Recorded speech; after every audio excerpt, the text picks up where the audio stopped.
bro, can I grab your bush? Yeah, man, go for it. Right on. Thanks, bro. Hey, bro, can I grab your bush too? Sure, bro. Go ahead. Thanks.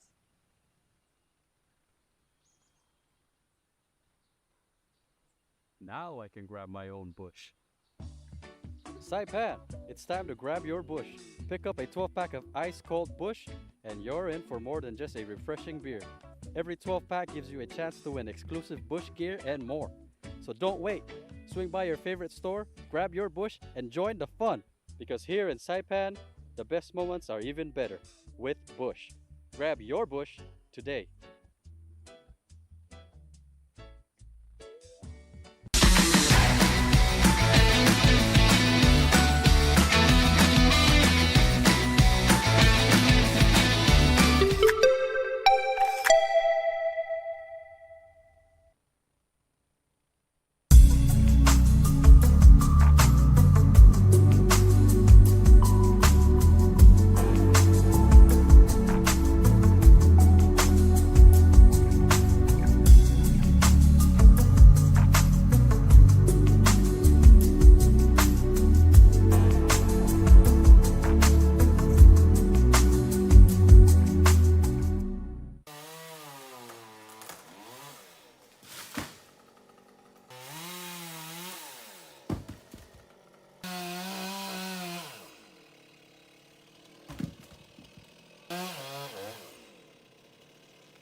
I'm Ben Thomas.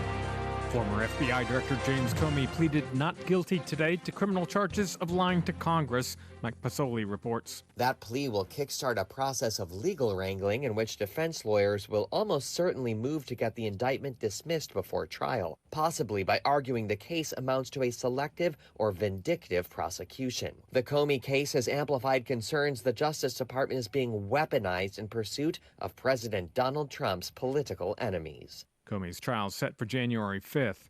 President Trump says Illinois' governor and Chicago's mayor should be jailed for opposing his deployment of National Guard troops for an immigration and crime crackdown in the city. Overseas, there's some optimism over Gaza peace talks. Sagar Magani reports the president may head to the region. On day 3 of negotiations between Israel and Hamas in Egypt. They're doing very well. And the president's mulling a visit. I may go there sometime toward the end of the week. Maybe on Sunday. The president's top Mideast advisor joined the talks in Sharm el-Sheikh today, as did Israeli Prime Minister Benjamin Netanyahu's chief aide.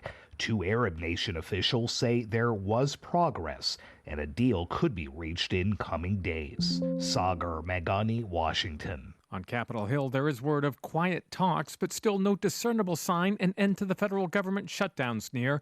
National Federation of Government Employees President Randy Irwin says federal workers are being treated as political pawns. Congress, do your damn job! Yeah. Do your damn job and pass a budget. That's going to require a little compromise. Yeah. It's not a one-sided thing. If you don't have a bill, you haven't done your job. Stocks resumed their climb. The S&P rose 0.6% to set another closing high. The Nasdaq jumped 1.1% to its own record, but the Dow fell ever so slightly, losing a little more than a point. This is AP News. Ed Donahue reports an arrest's been made in January's wildfires around L.A. Uber driver Jonathan Rinderknecht is accused of lighting the Lockman fire on New Year's Day that was put out initially. The defendant walked up the same trail from earlier that night to watch the fire and firefighters. Acting U.S. Attorney Bill Asaley says investigators determined the fire was intentionally lit, likely by a lighter. It smoldered underground for about a week until on January 7th, heavy winds caused this underground fire to surface and spread above ground, causing what became known as the Palisades Fire. The fire killed 12 people and destroyed more than 6,000 homes and buildings in Pacific Palisades. Investigators still haven't determined the cause of a second blaze, the Eaton Fire. 18 people were killed in Altadena. I'm Ed Donahue. There's more news at apnews.com. I'm Ben Thomas. Thanks for listening. If you see something, say something, and stay anonymous. Call Crime Stoppers at 234-7272 or submit a tip online at nmicrimestoppers.com. No names, no caller ID, no recordings, just your info. And if your tip leads to an arrest, you could earn up to $1,000 in cash. Your tips have helped take hundreds of criminals off the streets in the NMI. It works because of you. Crime Stoppers, we want your information, not your name. PHI is your local pharmacy serving customers in Cagman, Garapan, and Dandan since 1996. Shop PHI Pharmacy for all your prescriptions, and we even offer a large line of multivitamin supplements. Our Dandan location is open weekdays from 8 to 6 and 8 to 4 on weekends. Or visit our Garapan and Cagman locations weekdays from 8 to 6 and 8 to 1 on Saturdays. Check us out online at phipharmacy.com or follow us on Facebook. PHI is a locally owned independent community Health Mart pharmacy. Health Mart, taking the time to listen and care. 12 packs of Christmas from Bud Light to you. Buy a pack here in the islands, win big prizes too. From the road to Tinian and Saipan, there's a lovely gift in every can. Oh, gather your friends, the season is here. Cold Bud Light's bringing holiday cheer. Winning NFL trips or prizes each week. Game day memories you'll want to keep. It's the 12 packs of Christmas from Bud Light.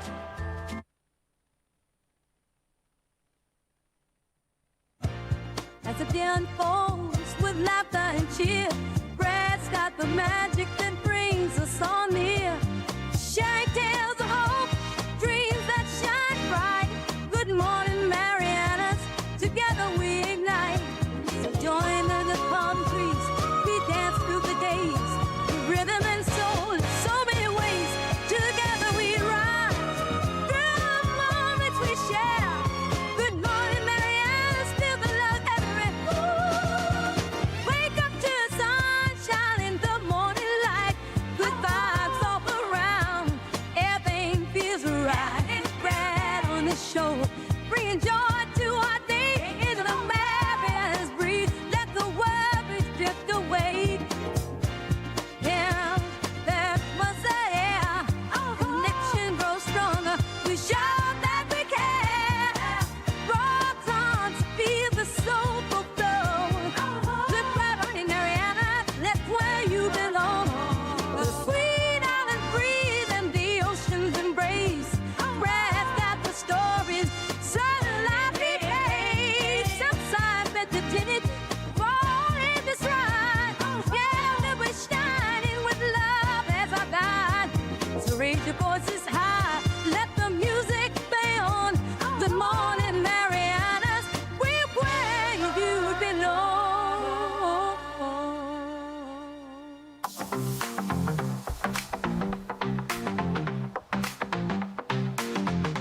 Holy smokes. Can you believe it? Good morning, Marianas. Hey, it is 7:48 here in the morning on Thursday, Thirsty Thursday. You can get your mouth full of water if you go outside because it is raining out here in Saipan right now. Not a bad day. I'll still take a rainy day in Saipan over any day anywhere else. It is beautiful, though. 81 degrees outside. It is raining, but today we're looking at partly sunny skies, high near 88, and it's going to be a kind of a light wind all day. Tonight we're looking at more rain.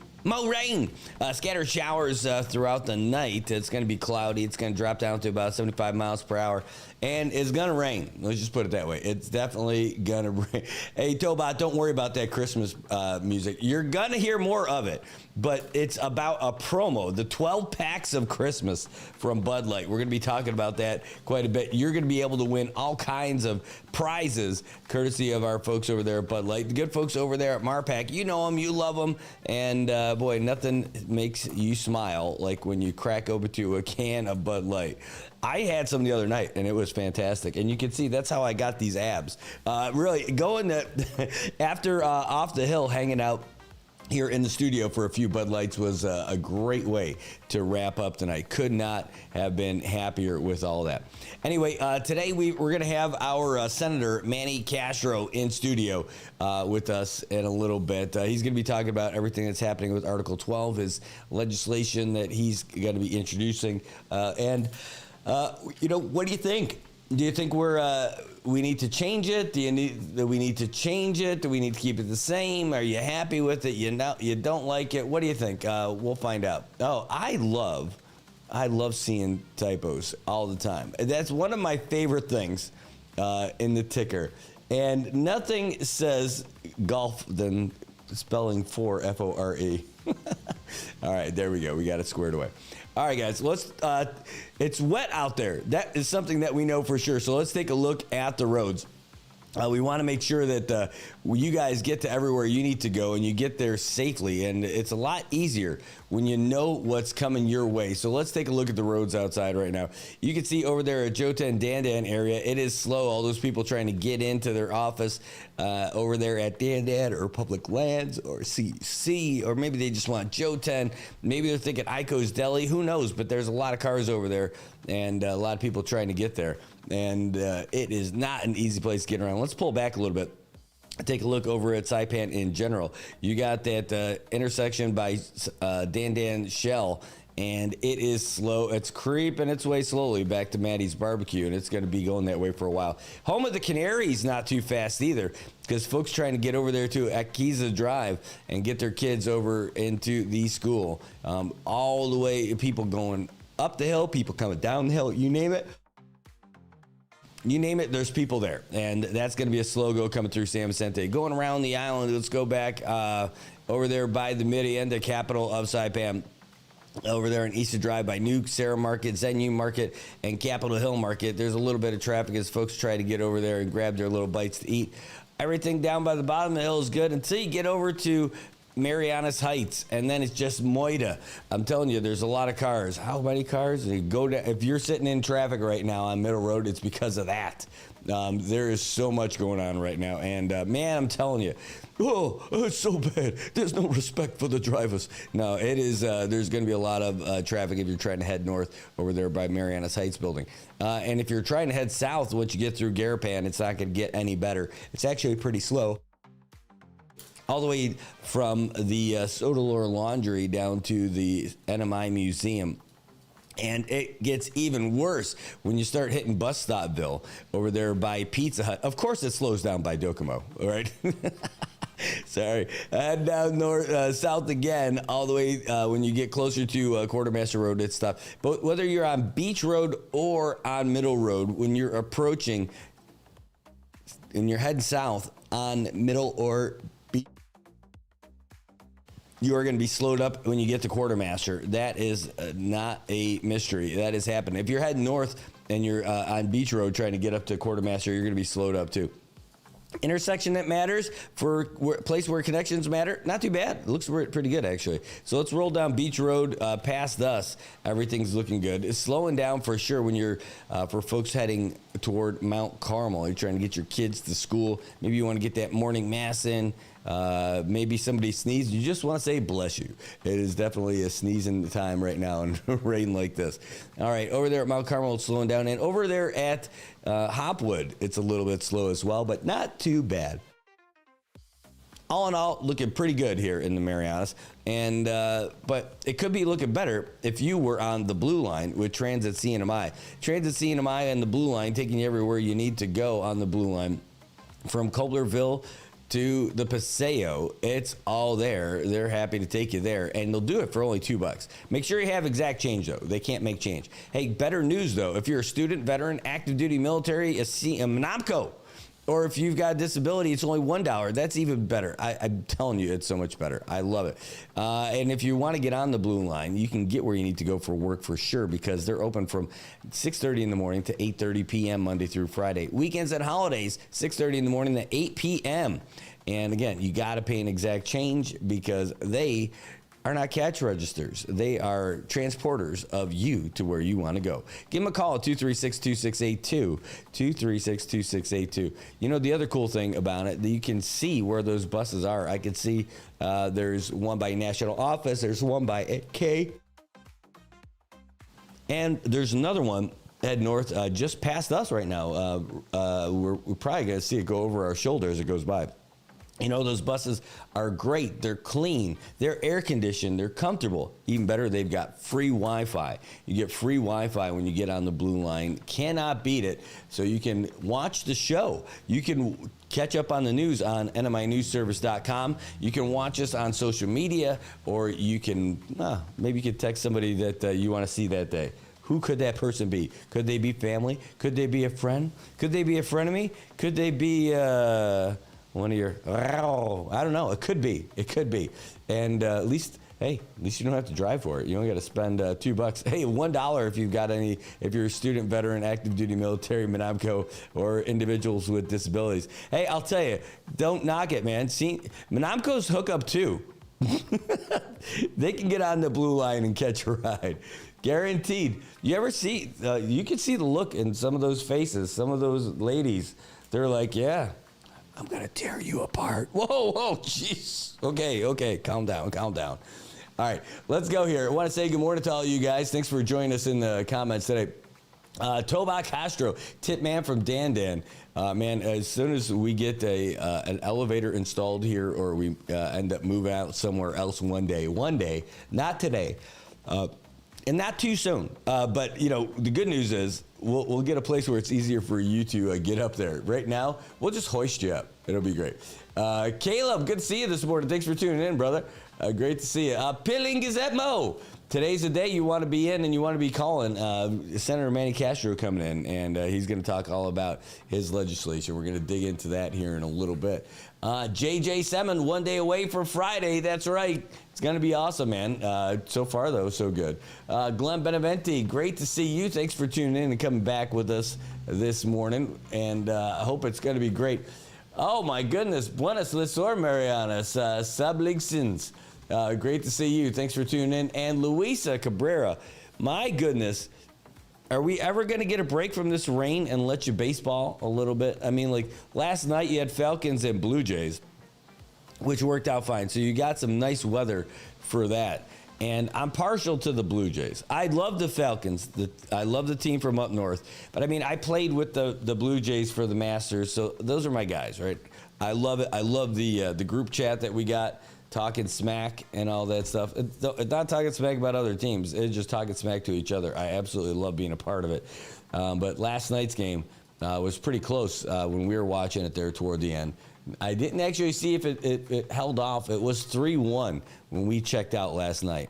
Maybe you give us a little update on that, or we could just pop it up. You know, one of the good things about this is that if you want to find out how this stuff is going, you can go online and check it out for yourself. Whenever we stream live on Facebook, it is on our website also, nminewsservice.com. That's simple, nminewsservice.com. You don't have to throw any other stuff in there. It's just nminewsservice.com, and that'll take you to where you go. All right, we are now going to just scroll up to see how that game went. Ooh, it was 6-2 toward the end. In fact, we can go over there to the share. If you guys, it's one of the best things about this platform. Hey, good morning. Come on in. One of the best things about this platform is that we're able to bring that kind of stuff to you. That it's like TV that you don't have to be watching at the right time. It's already there. So as we were watching here, you can see that was last night's game, Falcons and Blue Jays. Getting all the way down to the wire. We're just going to skip ahead real quick. Falcons were up 6-2, and I think that's about how it's going to wrap up for those guys in the bottom of the seventh, unless there was some crazy rally. I think it went down 6-3. That's what it was. 6-3 was the final for the Falcons and the Blue Jays, wrapping it up. Tomorrow night, though, is going to be the makeup game. Tonight is Bandits and D-Niners. If they can get a covered stadium for baseball. For right now, though, it looks like we're going to be a little bit rainy. But last night's ball game, pretty cool. And so that's what we got. So Luis Cabrera, if you liked watching baseball, you got to give Luisa all the love, because she's the one who brought that to you last night. Being there, flicking all the switches, making sure that you're able to see the scores and the batters and all that other stuff. And real quick, because I love giving myself a real quick shameless plug, that is the website. That is NMINewsService.com. We are streaming the show right now. There's your headlines this morning. Some of those you'll see in the news ticker on the line right below the screen on our main screen.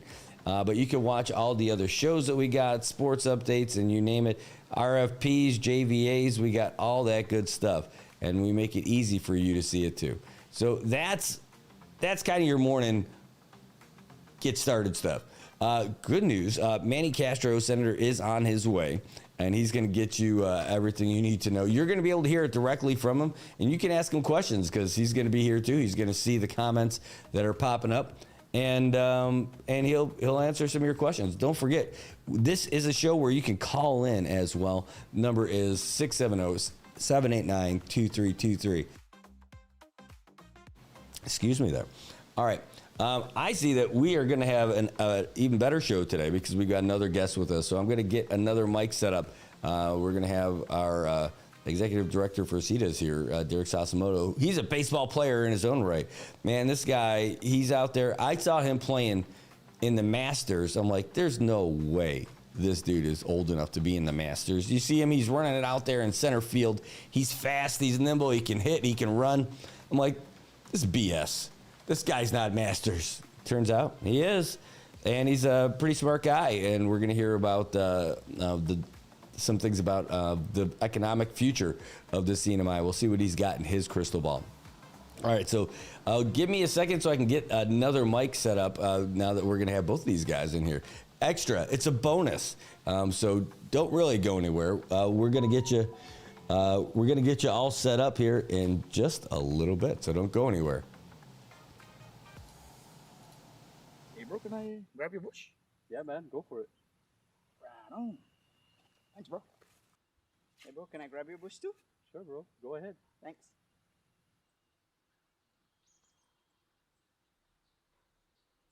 Now I can grab my own bush. Saipan, it's time to grab your bush. Pick up a 12-pack of ice-cold Bush, and you're in for more than just a refreshing beer. Every 12-pack gives you a chance to win exclusive Bush gear and more. So don't wait. Swing by your favorite store, grab your Bush, and join the fun. Because here in Saipan, the best moments are even better with Bush. Grab your Bush today.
News, I'm Ben Thomas. In Egypt, senior U.S., Qatari, and Israeli officials joined the third day of talks between Israel and Hamas over President Trump's proposal for ending their war in Gaza. And there's some optimism. It's something I think that will happen, got a good chance of happening. I may go there sometime toward the end of the week. Hamas says it's seeking solid guarantees from President Trump that Israel won't resume its military campaign after it releases the remaining hostages. In federal court in Virginia, former FBI Director James Comey pleaded not guilty to charges of lying to Congress. His lawyers say they'll argue the Justice Department's prosecution is politically motivated and should be dismissed.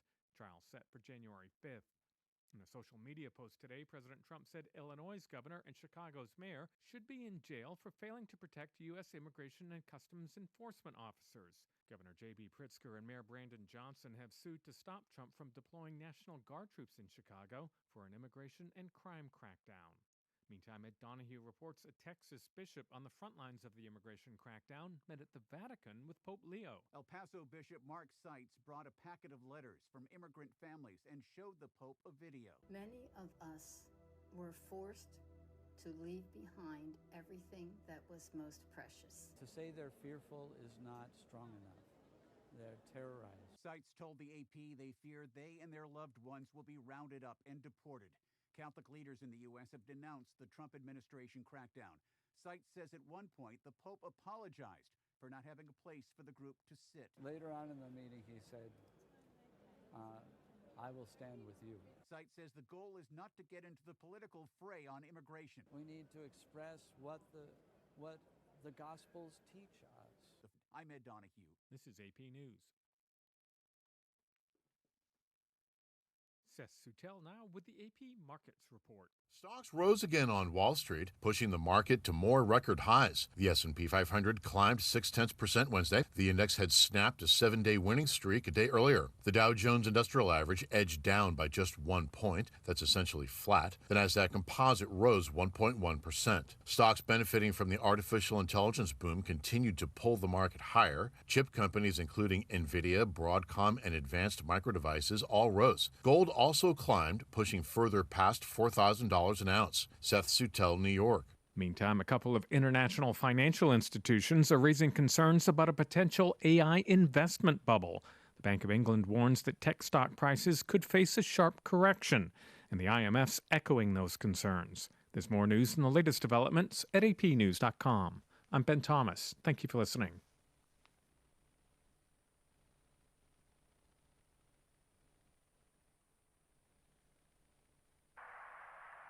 If you see something, say something, and stay anonymous. Call Crime Stoppers at 234-7272 or submit a tip online at nmicrimestoppers.com. No names, no caller ID, no recordings, just your info. And if your tip leads to an arrest, you could earn up to $1,000 in cash. Your tips have helped take hundreds of criminals off the streets in the NMI. It works because of you. Crime Stoppers, we want your information, not your name.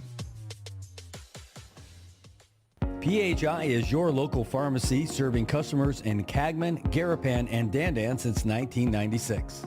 Shop PHI Pharmacy for all your prescriptions, and we even offer a large line of multivitamin supplements. Our Dandan location is open weekdays from 8 to 6 and 8 to 4 on weekends. Or visit our Garapan and Cagman locations weekdays from 8 to 6 and 8 to 1 on Saturdays. Check us out online at phipharmacy.com or follow us on Facebook. PHI is a locally owned independent community Health Mart pharmacy. Health Mart, taking the time to listen and care. 12 packs of Christmas from Bud Light to you. Buy a pack here in the islands, win big prizes too. From a road to tin, yen and Saipan, there's a lovely gift in every can. Oh, gather your friends, the season is here. Cold Bud Light's bringing holiday cheer. Winning NFL trips or prizes each week. Game day memories you'll want to keep. It's the 12 packs of Christmas from Bud Light. All right, Marianas, welcome back. I guess you guys weren't able to hear what we were talking about because, well, we were muted. But you weren't able to hear part of that because I had the volume setting a little bit low. I've got it set up a little bit differently in here this morning so that our guests can hear it on the speaker out loud. And I had it a little bit lower just so I can hear them in the conversation. And, yep, there we go. Anyway, you guys can hear us now. That's the important part. The really important part, though, is that we've got some folks who are going to talk about some legislation that, who knows, might be what we need to kickstart our economy. It might not be the only thing we need. It may just be one of the things that get us going. And, you know, it's we're thankful to have two folks who know their way around economic development in here. We got Senator Manny Castro and Derek Sassamoto. Are you the executive director? Did I get it right? Yes. Executive Director for the Commonwealth Economic Development Agency Authority. See, I'm really good at this. Sometimes I get it right. Anyway, you want to grab that so that this way everyone can hear you. Well, thanks so much for being in studio with us this morning, talking about a pretty interesting topic. Some groundbreaking legislation over here, and maybe the second go-round for this thing, too. I believe it's either the second or the third. You know, this is not a new idea.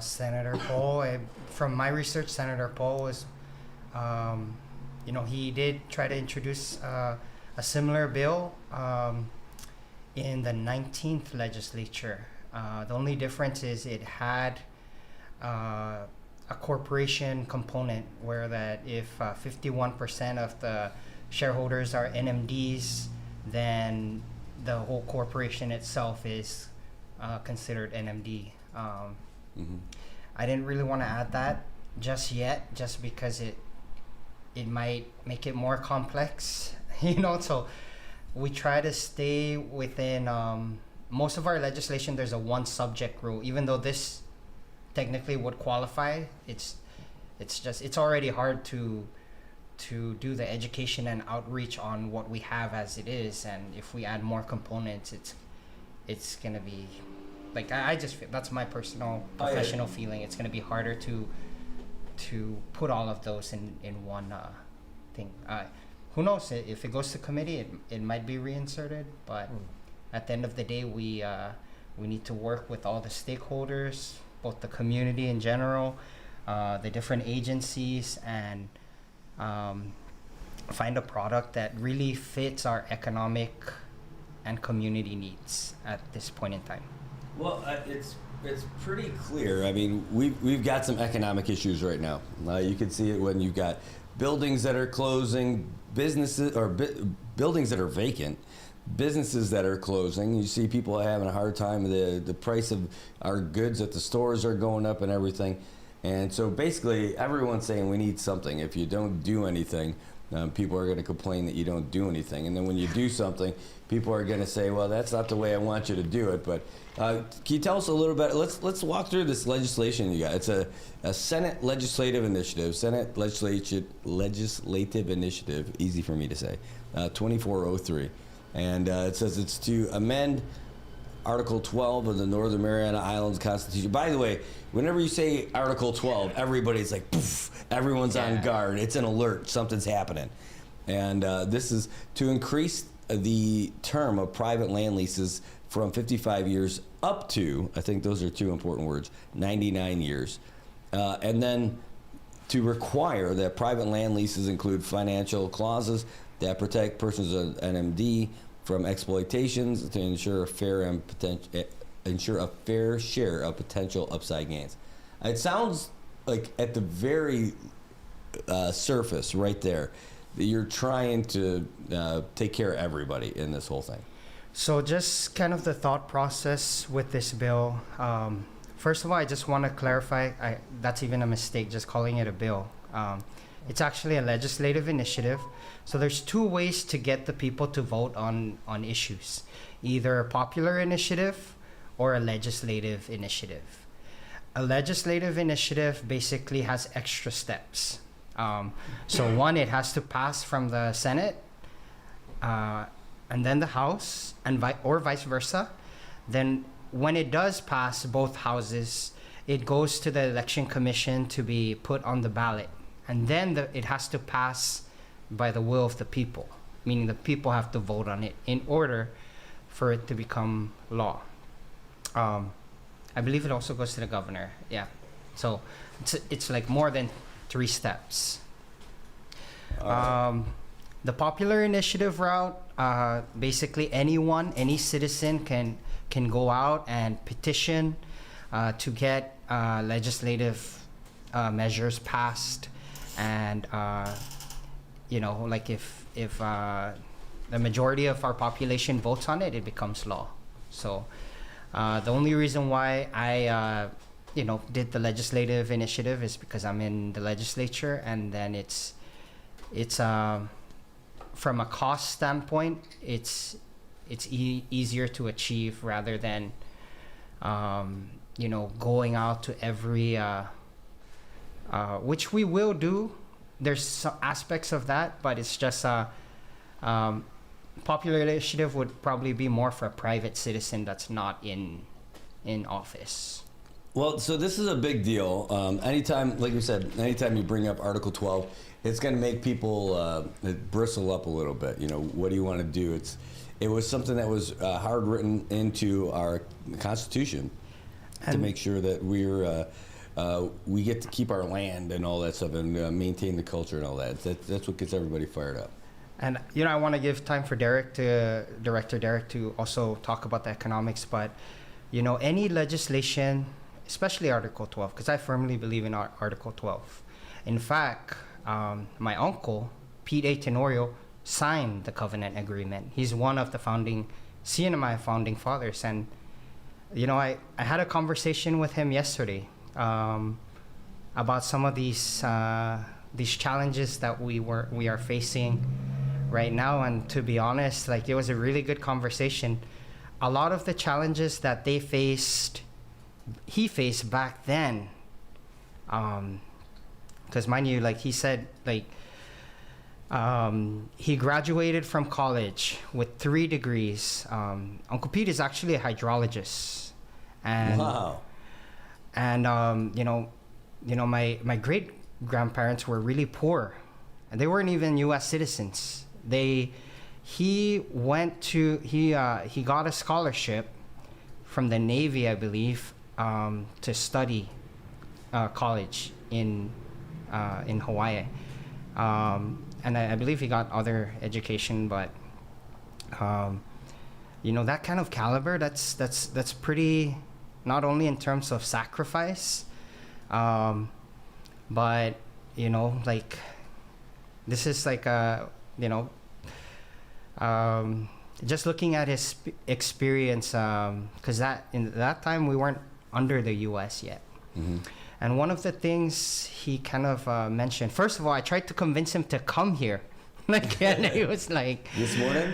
Yesterday, I was like, Uncle Pete, can you just, everything you're telling me right now, the people need to hear the background of everything. And it's like, oh, I'm retired from controversy, and I respect that. He's given a lot. He was the, his last position was the delegate.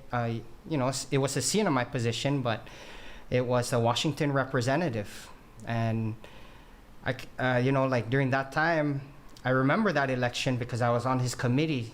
I was just graduated from.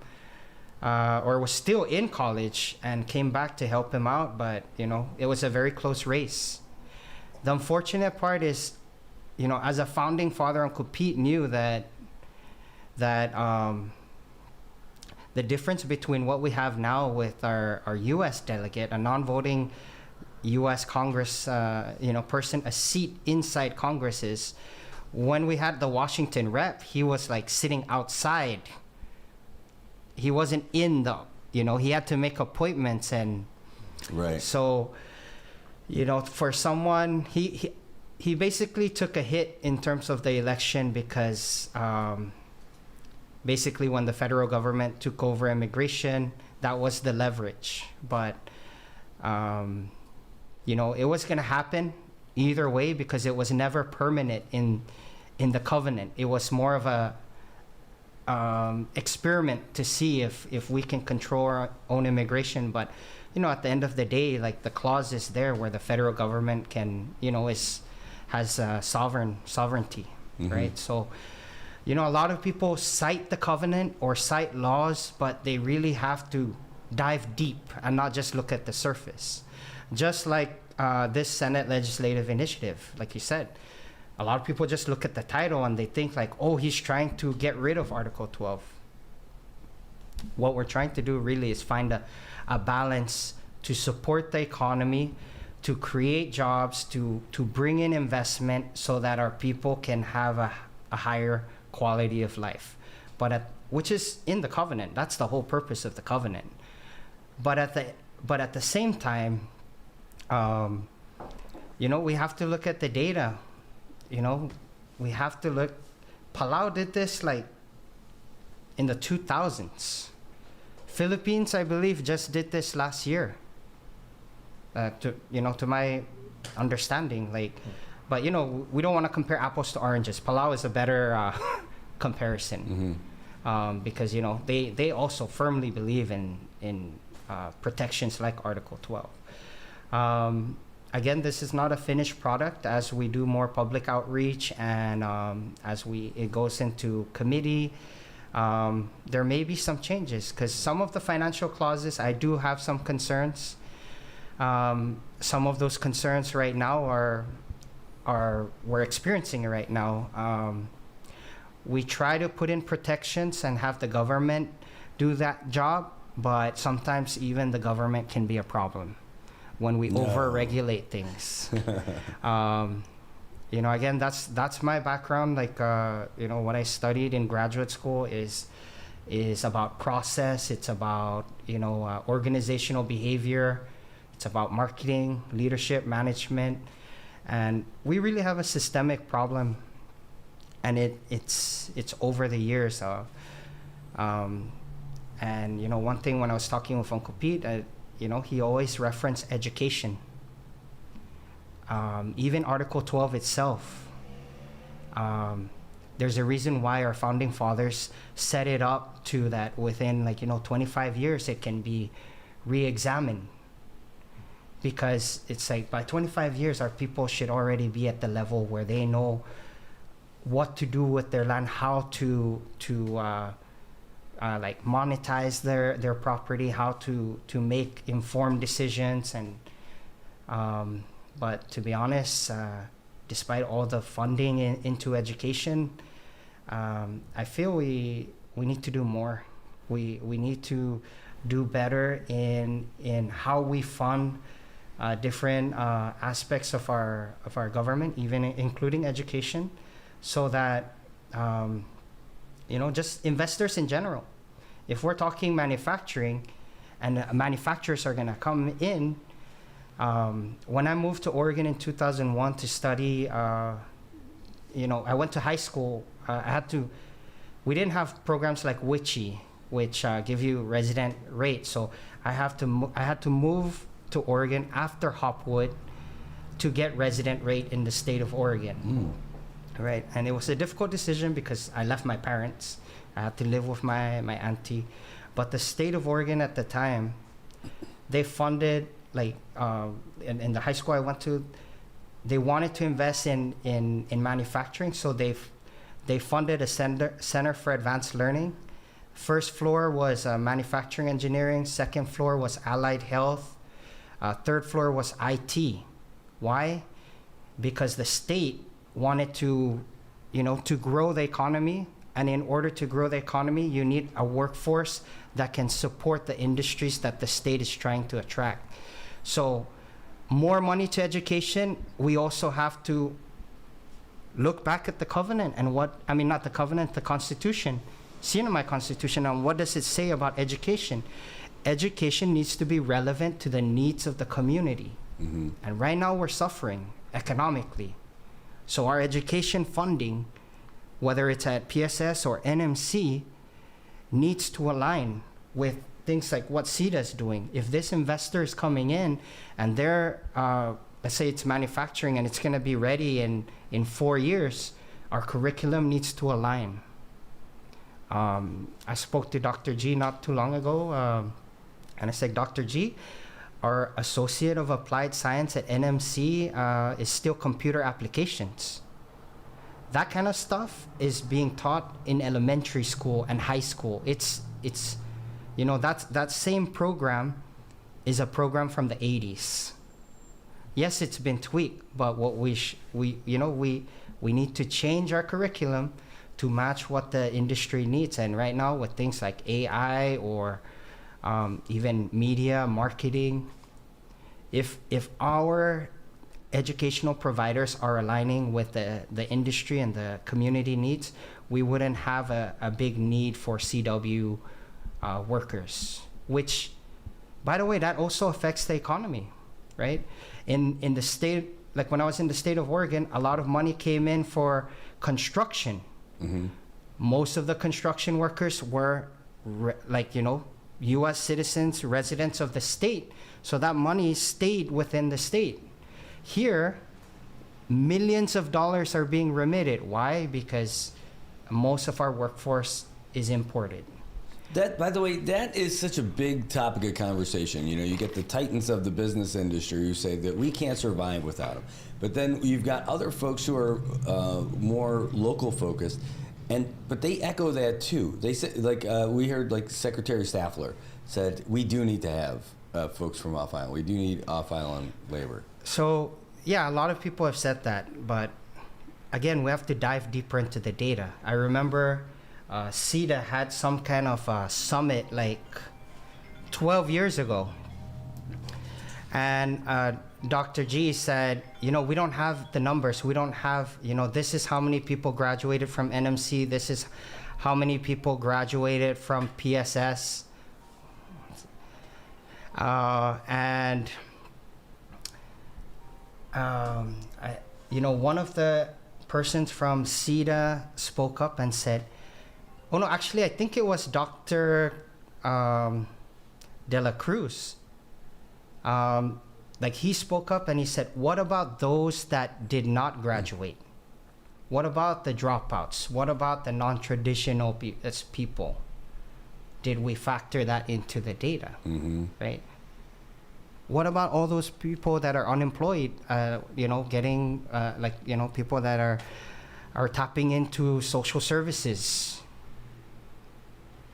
Those are the things we need to look at. Did we get the data of that? And, the U.S. government is pretty strict. They've been giving us all the chances, and I don't see that changing by 2029.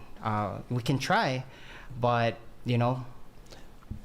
I'm with you on it. So I think, to be fair, what do you hear from some of the business folks that it's hard for them to develop the local workforce, and that bothers me because I just don't think they try hard enough, and I think that they don't try hard enough because you have that safety valve of having the CWs. I made. You go to the job fairs, and I hear from the show, right? Yeah. When we have labor come on, we have calls and comments from folks who say, I never got a call back when I went to the job fair from all these different companies. Granted, case-by-case scenario, everybody's a little different, right? I mean, not everybody is qualified for every job. But I heard that a lot from folks when I went down there and I got to meet them, and they were excited that they thought this time was going to be their chance. Local folks want to work. The local folks want to have good jobs and all that other stuff. And that's why this stuff that's happening with the H-1Bs, that $100,000 visa plan that they're talking about from President Trump, I think that it's going to really affect us here. I know that that'll affect the folks in California where they've got those high-tech jobs that they're paying them a lot of money. Maybe they're going to want to pay for that. But here, I don't think there's going to be a lot of companies who are going to do that. And I think it's going to open up opportunities for local folks to get good-paying jobs in the private sector here, because folks aren't going to want to spend $100,000 on top of what they're paying for them every year for those folks who are coming in. So I think maybe that'll open up that opportunity for our local workforce. So just to give an example, we have millions of dollars in training. We have millions of dollars coming in for after-school programs. We have SHEFA, we have CNMI. The issue is the program needs to adapt. We had a 2+2 program since 1999 that has not been leveraged. Meanwhile, like places like the state of Florida, state of Washington, state of Oregon, they have a dual enrollment, meaning like if you are in high school, at the same time you're getting college credit. Yeah. Like NMA when it was here. That's NMA, exactly. But the thing is, NMA was private. Can you imagine if NMA was public? We had that in my public schools when I was in New York. It was we called it a tracking system, and where it was like track 1 all the way up to track 4. Track 4 was like the highest one. Right. And if you were doing that, hey, by the way, caller, we're gonna take your calls, but we're gonna take them a little bit in just a little bit. We're gonna get through a couple of things, so. Appreciate you guys calling. We are going to take your calls. Senator's going to take some questions from you. But first, let us get through just some of this stuff, and then we'll get there for you. So we had those things, and where you would get, with your AP classes, you would be able to get those credits for college. We didn't have enough to where you could be like NMA, though, where you can get your AA right away. So, I mean, Brad, I know you know, I worked at the college for over a decade. And, the director of enrollment is like the heart of the college. So we see everything, every record, every GPA, all of that. We see the data. Most of the top students that were graduating with the AA degree, a lot of the times they were from NMA, meaning they were still not even 18 years old, but because they were in the dual enrollment program. What an advantage. Yeah, so if we advance that kind of program, or if we converted a lot of our daycares, our learning centers, to also teach skills, if we went, and really looked at the programs and how to accelerate learning, right? So if we need the data's all there in labor, like how many heavy equipment operators are we recruiting from foreign countries? Well, that's the data that PSS or NMTI or NMC needs to use, and how can we accelerate that? Because in those countries, sometimes their programs is 1 year. I visited a heavy equipment school in Washington, and in less than, I think in 6 months, you can get your certificates to be a heavy equipment operator. No kidding. And that pays a lot. So I tried to introduce a bill like that in the House, and I will go back to that, but because we have so much money going into scholarships, but we also need to tweak that. It shouldn't only be academic. It should be funding career technical programs as well. Like if you have welders, or we need welders, there's a lot of strategic positioning ships right out there that need people to dive and clean under the ship. Our people, we have a lot of them that are really good in swimming, and we used to have scuba diving programs at NMC. That's an industry right there that those ships have been there forever. Unfortunately, actually, they're starting to go away now. So that's too bad. That just happened, but it was a missed opportunity. Correct. Right? It was a missed opportunity.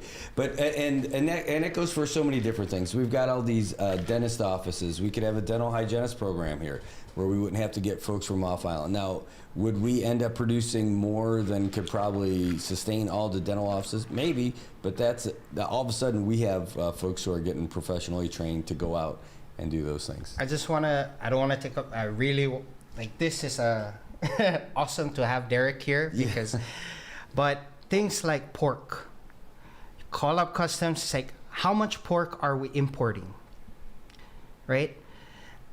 And if it's in the millions, okay, how much funding are we giving to the farmers to start doing piggeries? Mm-hmm. You already have things like Kumoy Farms. My grandfather actually had a piggery, but what killed the piggery is the slaughterhouse wasn't available enough. So that's how the business kind of like crashed. Again, the slaughterhouse was operated by the government, but it's like there's a disconnect. And there's plenty of opportunities for piggeries here. I knew people who started one, and then when you two came through, it just destroyed it, right? But it's a great opportunity, and they're easy to raise, and it takes care of a lot of the waste from all the hotels and all that stuff. So just to give you an example. And the schools. When my dad passed away, I had to take care of the pigs. So I started with about 18 pigs. Wow. And yeah, that's hard because garment factory is not here and all of that. But lucky I have a cousin that helps me out.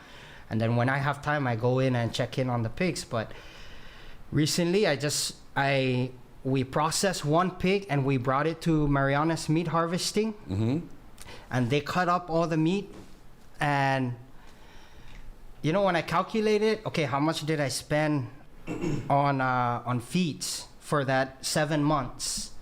And then how much did it cost to cut the meat? It was like 50 cents or, some places they charge 35 cents a pound.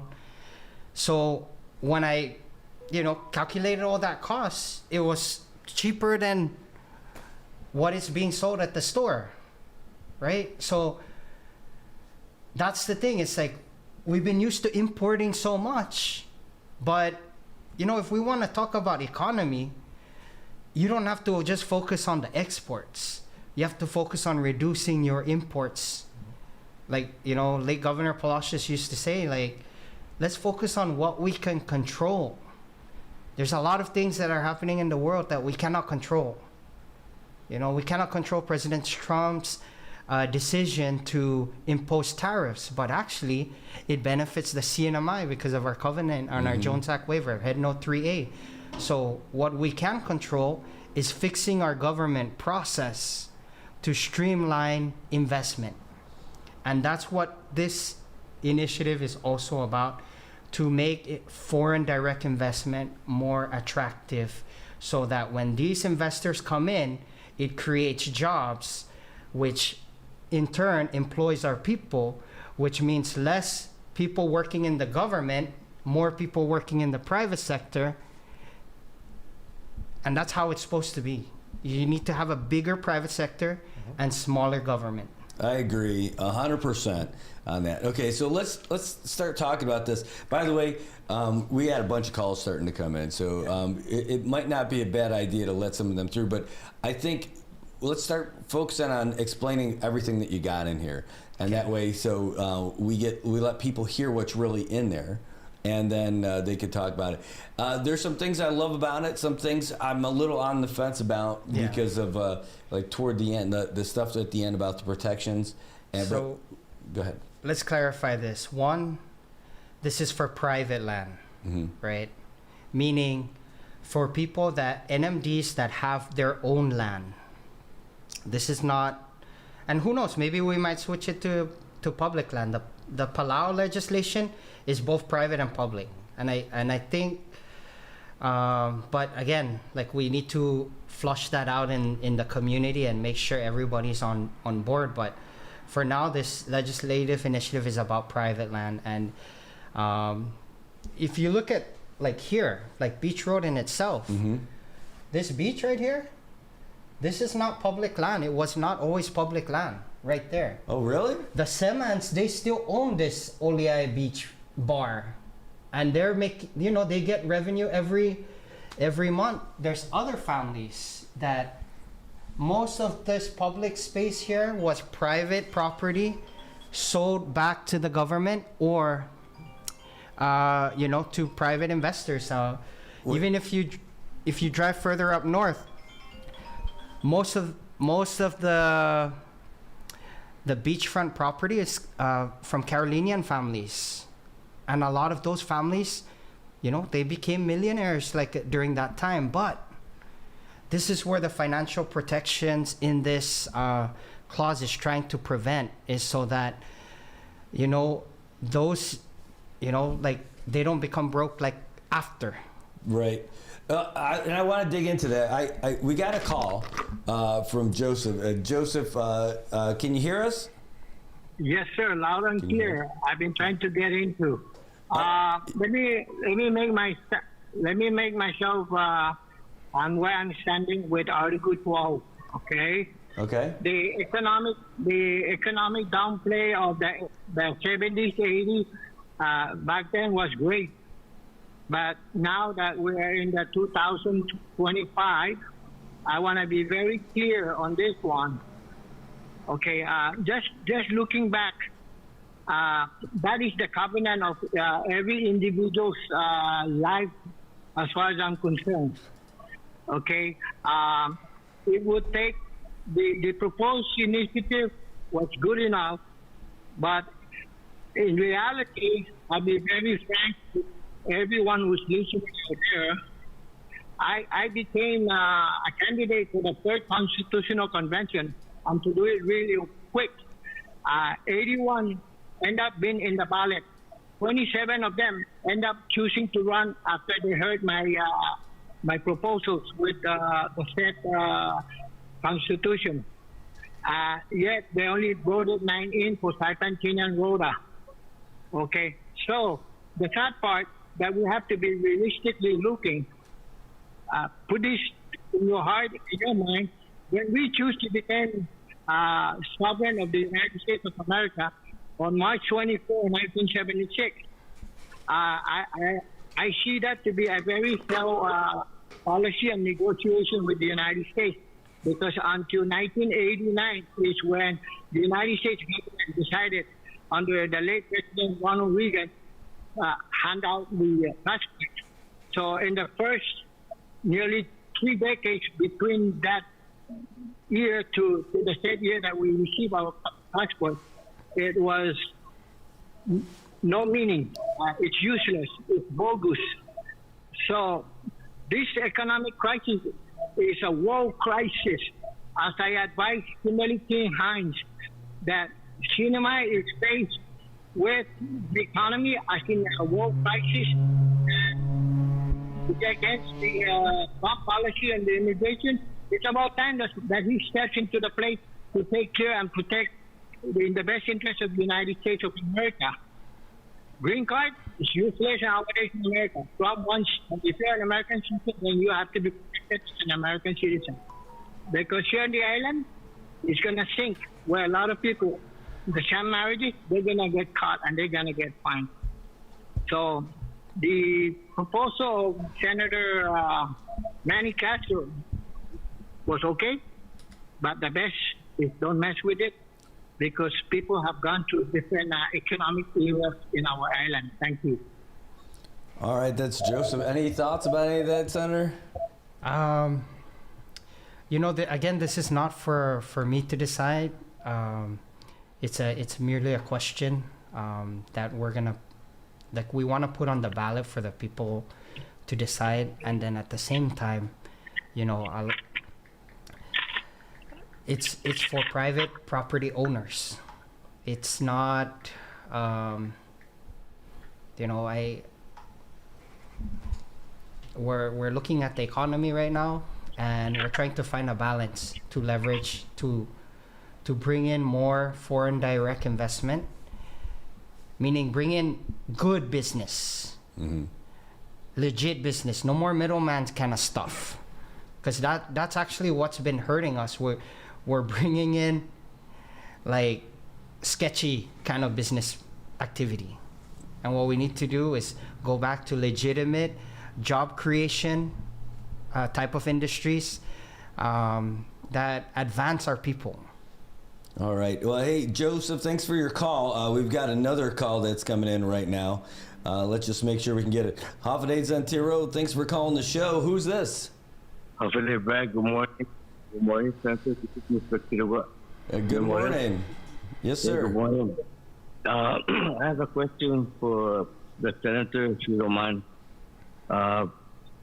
Senator Castro, and I'd like to talk to him after, if that's okay also. Hunggan. Thank you. Ilileng mo po si Puma. Dagulo gila masa po madiskuti po si po ba extendi 55 anos na na agrementul puma aquila istano tototoni para nung 29 anos. E problema ganendo na manera pulelemo i private land. Okay, binoyo dong kuluna ulo na inemplu. E Chalang Kanoa Diocese i Mount Thomas ko isimented to ikumazu ginin public land. Pues, hello? Yeah, we're here. Pues, edu ana gi mid-1981 ma-igobernota madagogatu idreno para si Tomas A. Kamatsu. Yung 81 na sakkan. Pues, SD pa ako gi-presente ni lelemo para private land. Estigi dagkulo na problema. Gi-offer u gwaduk siya. Senator Matay Article 12 iotimo na tauto ni Mufit Maji. Sapa esti na tauno ni gogoti siya igumazus idud tauto no Marianas izun ni Diocese of Guam. Pues esti tarangka ni na ejemplo lelengam muna para private land. Offer na ikatoloko na kita pa na pati gato po panapot logi tadapag dan sa lokot di baddo sa private land. Hold up, Mr. Ray. Mr. Ray. Dispensa. Lo estisya i gumadjus, no? San Vicente, Gimagay. That's not private land. That's not public land. Those are all private land. Yeah. Tanapak loki kung todo cementerio, that's also private land. That was from I believe di Familana Sablon, Atalik Sablon. Originally, if you dive deep into the records, a lot of this land, some of them are from the families, and they gave it to the school or they gave it to the church. If you know English, ne? Causation does not equal correlation, meaning you're citing the deed from the Diocese of Agana, right? Just because that transaction, there's a question mark on that transaction between the Diocese of Agana, and when we have our own Diocese of Chalancanoa, just because there's a change in administration, it doesn't mean that Article 12 is irrelevant. Because Article 12 wasn't signed by the church, it's signed by our founding fathers. No, let me make a correction, Senator. The documents that I'm holding, these are certified by the government. So, Mr. Ray, to end this, then bring it to court. That's what we need to do. Because the legislature... The legislature, that's what I did. No, you need to bring it to the court. Well... That's where you can address that issue. There's 3 branches of government. The executive branch is designed to implement the law. The legislative branch makes the law. And if there's a problem with the law, the court, the judicial branch, they're the ones that are going to interpret whether it's legal or not and which way to go forward. I believe also in my heart, and I'm sorry to interrupt, but don't disrespect, Senator. But I also believe in my heart that if you represent such matters such as the Constitution prevents a legislative initiative or bill or whatever, yet that affects us also before even going to court. So why can I direct my concern as a citizen in pertaining to something that you are bringing up that would change and alter the course of my premise of my privacy land? That is the question I throw out today. And again, I mean no disrespect. It's just that I wish we had the time to sit down and see this document, which Mr. Rizala has confirmed yesterday, has seen this document.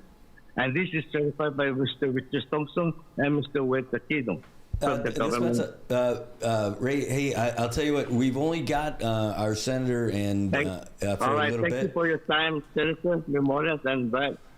Hey, thank you so much. Thanks for calling.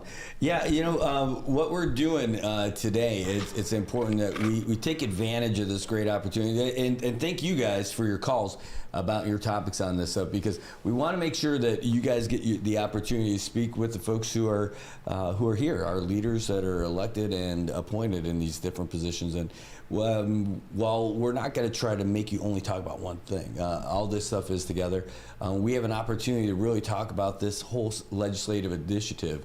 And right now, I'd say let's start getting into some more of this in particular. I know, Senator, welcome to the show. I know you get to deal with all this stuff, but I'll tell you what, the community loves to have access to you guys. Whenever this kind of stuff happens, whether it's this or anything else, it's kind of a cool thing that we get that opportunity. We get a lot of different topics, and everybody's been bottling stuff up. They want to get you guys. They try to do it. And it's, again, that's part of the nature of the job. Mm-hmm. And I don't have an issue with listening, right? Mm-hmm. But this is a different one. Yeah, in the why we have rules in the Senate, and this is your show, this is your place, right? Mm-hmm. In the Senate or the House, we have to stick to what's on the agenda. A lot of times, so they'll call point of order or something, just because. If we keep going back and forth and there's no structure, we're just going in circles. But yes, a lot of these comments that are coming in are raw, but we need to make sure we kind of dive deeper into the data and we understand how this process works. So in the case of Mr. Kitugwa, those concerns, they need to be addressed in the courts, right? And like I said, causation does not equal correlation, and those are fancy words or whatever. But basically, it means just because this is happening there doesn't mean that over here what happened there is equal to this. You have to look at what caused this problem here, right? And in the in that land transaction with the church, that doesn't equate to Article 12. It just like if he sold me his land and there was an issue there, it doesn't mean that the law is irrelevant, right? Like right. I'm trying to simplify things. I agree on that stuff, but you're right. We were talking about yesterday, same thing about going to the courts. Hey, we do have a call coming in all the way from Guam, believe it or not. Piling Gazetmo is on here. Piling, can you hear us? Yes. Good morning, Brother Brad, Senator Manny, Primo Manny, and Derek Sasamoto, right? Derek, who hasn't been able to say a word yet today. So let's, after this, I know there's another person who called. Peeling, if we can get your question real quick so we can get back into it. This will be a quick one. You got it. It's a good thing. It might be a good thing or a bad thing. But okay. In regards to the 99 years, right? The 99 years, it could be a good thing for the private landowner. But we have to look beyond if it's been done to rejuvenate the economy, to revive the economy. At the same time for the landowner and for the entire cinema, the government. But we have to look beyond that too. Before we try to revive the economy, we have to look about the situations that are going on around on trying to revive the economy, like crimes against tourism. The unpainted buildings on beach roads, beautify the beach road side. There's other things to enforce. We have to look beyond. We can promote the 99 years to invite investors, but we have to look beyond. There are other issues, and even on the enforcement of rules and regulations with investors, how to do business, you know, because we've been there with the garment industry, with IPI, the casino, you know, those slavery in the Marianas, all of that are bad publicity for our cinema. So it's a good thing that we're trying to extend the number of years, but we have to look beyond that too. That's all. I love you guys, and stay hot and sexy, cinema. Thank you. Thank you, Pili. We love you too. Thanks for your call. Right.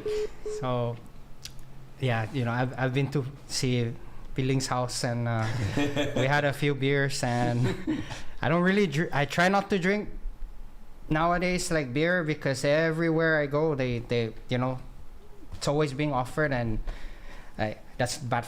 Like, I can't keep doing that. But since, you know, this beach road is there, we're gonna take advantage of that. But everything Piling mentioned, or they you know, his AKA Crazy Joe, everything that he mentioned is actually being done like right now. So for example, in terms of streamlining business license process, Rep TJ introduced a bill to improve that, because there's too much process in terms of getting started. In terms of the criminal activity that is happening in Garapan, like people harassing tourists. When I was in the House, I introduced a drunk and disorderly bill. Senator Corina recently introduced that in the Senate. And why is that important? There's several times where I've seen people harass tourists for money. Mm-hmm. And it's the same person. One of them is a distant relative that walks back and forth, right? But I tried to help that person. Like when I was still working at NMC, I said, hey, you know, there's food stamp, there's Medicaid, there's scholarship I know who you're talking about. to pay for your education. I'll buy you lunch right now, but you know, you cannot keep asking people for money every day. You have to get up and work and find a way to get. There's government programs to help you get to where you need. But you know, apparently some of these guys are getting Social Security income and going to the poker, and that's a mental health issue, which we also need to address. But at the same time, we need to also go back to basics. Like what our manomkos taught us, how to work. That's in our culture, to work. And you know, there's discrimination happening everywhere. Like when my cousin owned a construction company, the foreman said, oh, locals are bad because you know, they don't work good, they're always off and whatever. And you imagine you're saying that to a local, mm-hmm. right, who owns the company.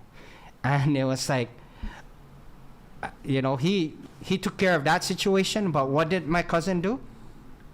When he hired a lot of those guys from drug court that were getting out, you know, they're about to finish their program, they got the demolition project up to speed, like in record time, meaning like the company was bleeding money because the guy, our foreman, hired a lot of workers that were mostly his friends, and the project was stalled because they were milking the clock. But he, you know, my cousin hired a lot of the guys from drug court and was able to get the project up to speed. Eventually his company closed down because it's just, you know, other factors. But in the States, I know of a few of my friends that work at a nursing home, and the owners of the nursing home are like, where can we get more of you guys? Mm-hmm. So it's not about locals are lazy or what are you doing to provide the opportunity? What are you doing to train people, because sometimes it's not just about customer service. You have to take it a step further and go into like character and life skills and really help people see the bigger picture of things. You know, we shouldn't even be teaching customer service. We should be teaching customer experience. Like, but back to what Joe was talking about. A lot of those concerns are happening, but what we're also trying to do is take care of the big picture things, because that's what's hurting our GDP. Economy is about gross domestic product. And also right-sizing the government, right? Like, over the years, when you look at the process, and that was my conversation with Uncle Pete yesterday, Uncle Pete A. It's like, I was sharing my challenges in why I was, you know, I introduced certain legislation like zoning, for example. Mm-hmm. You know, and Uncle Pete actually agreed with me, like, on certain things. Like, he was like, you know, the problem in our government, it's still happening today. Like when I explained what's happening today, he also said, yeah, that also happened before. Over the years, we keep building our government, creating all these agencies, and instead of putting people that are credentialed and can implement the law or implement things, we put people in that are power hungry and try to like I'm the director and you need to follow this business, you know. So you're chasing away investors because like they're here to make money, and when they make money, the community makes money. We get jobs, we get people that can apply for jobs. At the same time, the income tax goes into the system. So the more quality businesses, both big ones and small ones, right? The more we take care of the business activity, and at the same time teach our people how to be entrepreneurial, it's gonna be a better situation. You look at all the countries that struggled. You can go further. You can go to like Netherlands. You can go to, South Korea, and countries that were really poor, but with the right setup, when the government funds certain activities and does certain programs the right way, you end up with a solid economy and happy people. And that's the blueprint of our covenant. Our covenant is designed to make sure that it balances. So any law that we try to introduce or initiative, we always and that's what it's crazy because Uncle Pete said it to me yesterday, but that was before my interview with Marianas Press, and I said the same thing Uncle Pete said. We never spoke before, but he said the same thing. Is anytime you introduce a law or you have to go back and try to understand what were the people thinking back then. Mm-hmm. Like, what was the mindset? What's the intent? So sorry, I'm going into the topic, but we really need to get Derek here. So we're going to get to Derek, and it's like I just want to give this. Just looking at your legislative initiative, it looks like there's basically two parts. One part giving private landowners the option of going up to 99 years instead of limiting it at 55. The second part is more about protections for folks who make those kind of decisions. And those decisions, to make sure, like you said earlier, so you're not just a millionaire for a couple of years and then you're poor for 95 years, right?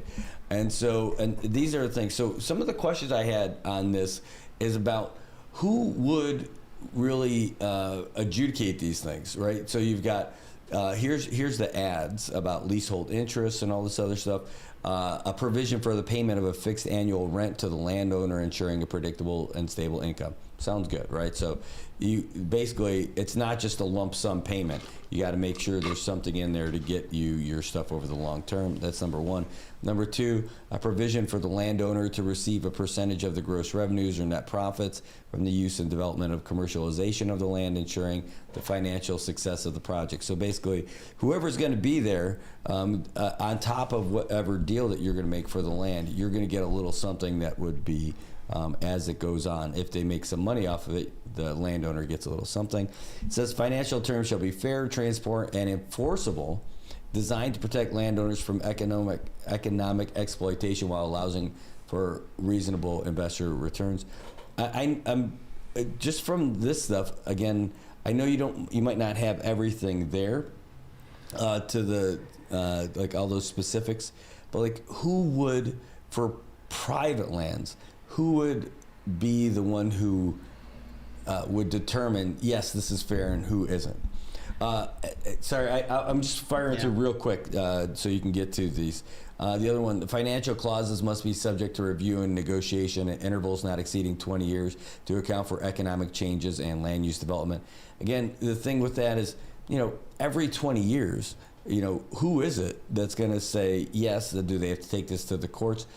I think this one might gum things up a little bit. I like the intention because it seems like you want to make sure that somebody doesn't get screwed over, and if they're not living up to their deal, they get it taken away, or they can.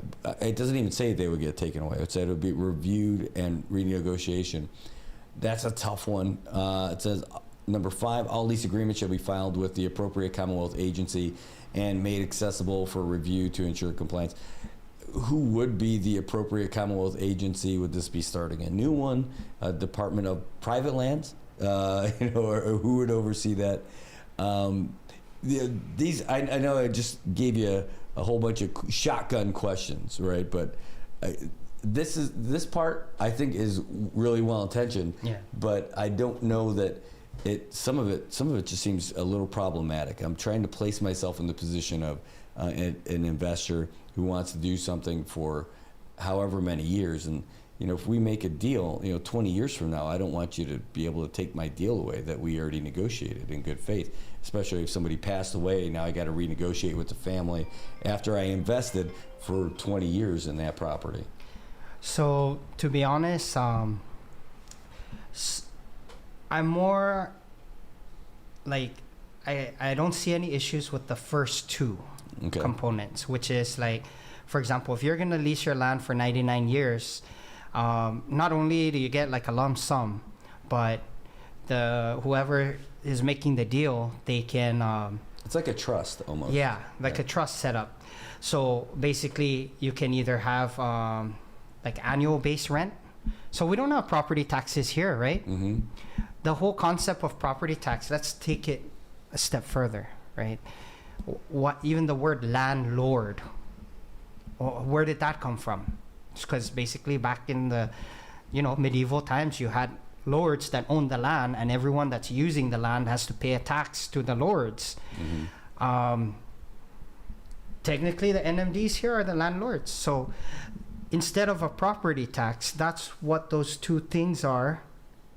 And if we're gonna tax private land, it shouldn't go to the government. It should go to who owns the land, right?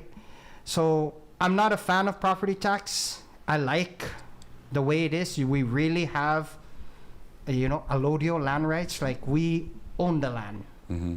Like whoever, like NMDs own the land, and that's one thing that, there's when I was in the States, like there's a lot of things that were happening in the States. I was like, oh, I'm glad I'm from the CNMI, and like when I go to the river, I have to pay to park, right? Like I didn't want to see that, but then I see it happening now. The pavilions, like it used to be first come first serve, but now you have to pay. Is it? Right, do you have to pay, or is it just a deposit? I thought you get it back. No, you have to pay. Wow. Yeah. So. Well, we could change it.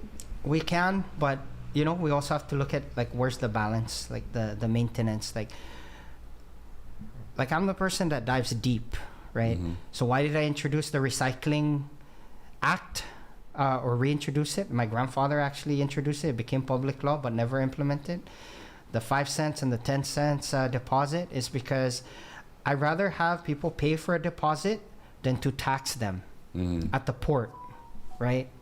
So we just have to make sure our taxes make sense. so that you and I are not paying for someone else's criminal activity or right. So if someone decides to throw cans in the jungle, why am I being penalized for that? I'm not the one that threw that in the jungle. But in essence, we're all being penalized because when the beverage containers come in at the port, the government charges a beautification tax or a container tax, which then goes to the agency to pick up the trash.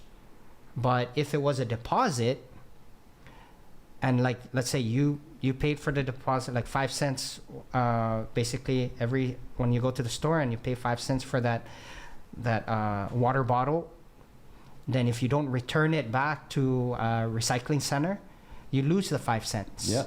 Right? If you throw it in the jungle, somebody that picks it up and redeems it is rewarded for, and then the person that threw it in the jungle is penalized. So there's a lot of things happening, and there's a reason behind it. Unfortunately, because of our economic situation, sometimes we cannot go out there and explain everything, but we will.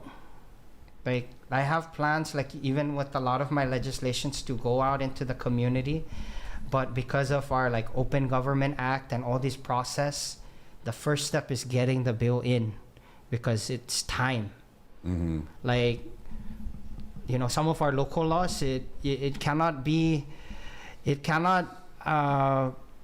we basically cannot act on it until 3 appearances, meaning like even though I introduced the law, it has to appear 3 times on the agenda in the Senate before it goes to the delegation. And that can be like 6 or 7 months. Wow. Right? So, and the whole concept, but that's why I also introduced an initiative to reduce the legislature. It's not about cost savings, because I really want to share this to the public. Look at the budget. The data's all there. The legislature's budget is like one of the smallest. And most of that money, yes, you're talking about subsistence allowance and anything, but that's also why I introduced that initiative. I'd rather have less legislators with a better salary, so that we can attract more people to be legislators. Because honestly, like the salary you guys get is terrible. And subsistence, here's the thing, right? Right now, Munis, or for the past week, Munis was shut down. How can you move? Like, people are passing away. And they're like the public, they're asking, sir, can you help me for tents and tables? And mind you, one package for a tent and table is $900. Wow. To rent, right? So if you have, like, and a lot of times they need like 4 tents and tables. But this all goes back to like the bigger picture of things. Like, our government services, we get what we pay for. Like, yeah, we can eliminate all the allowances, we can reduce the legislature's budget, but then are we ready to, like, it's easier for those that don't have big families or don't have families, or those that have money. But the general public, that when they have a death in the family, and those types of services are going to be gone. And I'm not trying to just put that as an example. The sports teams that call up and ask, hey, can you help us out? Can you help us out with this events? The youth teams that ask us to fund things. We don't mind, actually. Some legislators might mind, but we cut that, then we're gonna cut direct service to the community. So the whole concept, yes, we can reduce the legislature, but just let's be prepared for the services that are also gonna be, and some of it we need to get used to. But right now, while our economy is the way it is, more people are relying on on certain programs. You know, so the thing is, I don't want to stray too far into that, because that is a big, it is a big thing I'd want to talk about, but I don't want to get into it. I could. This man, like, I think we need to go back to. Yeah, we go back to this. But like, as far as reducing the legislature, you know, I loved your initiative on that. You know, your bill about you know, right-sizing the government. As far as reducing the legislature, I think the budget could go down, and you guys could be more effective. But it's going into every individual thing like that. That's a whole nother show. Yeah, so it's that whole legislative initiative to reduce the legislature. It's not about cost savings. Right. It's about addressing missed opportunities because the process takes so long. Yeah. Right. So, for example, like I said, to introduce a local law, it takes 3 appearances. Then, once it's done, like let's say in the Senate, I introduce a local law. That could take about 6 months before we can even move it to the delegation, Saipan and Northern Islands Legislative Delegation. And then even that can take some time.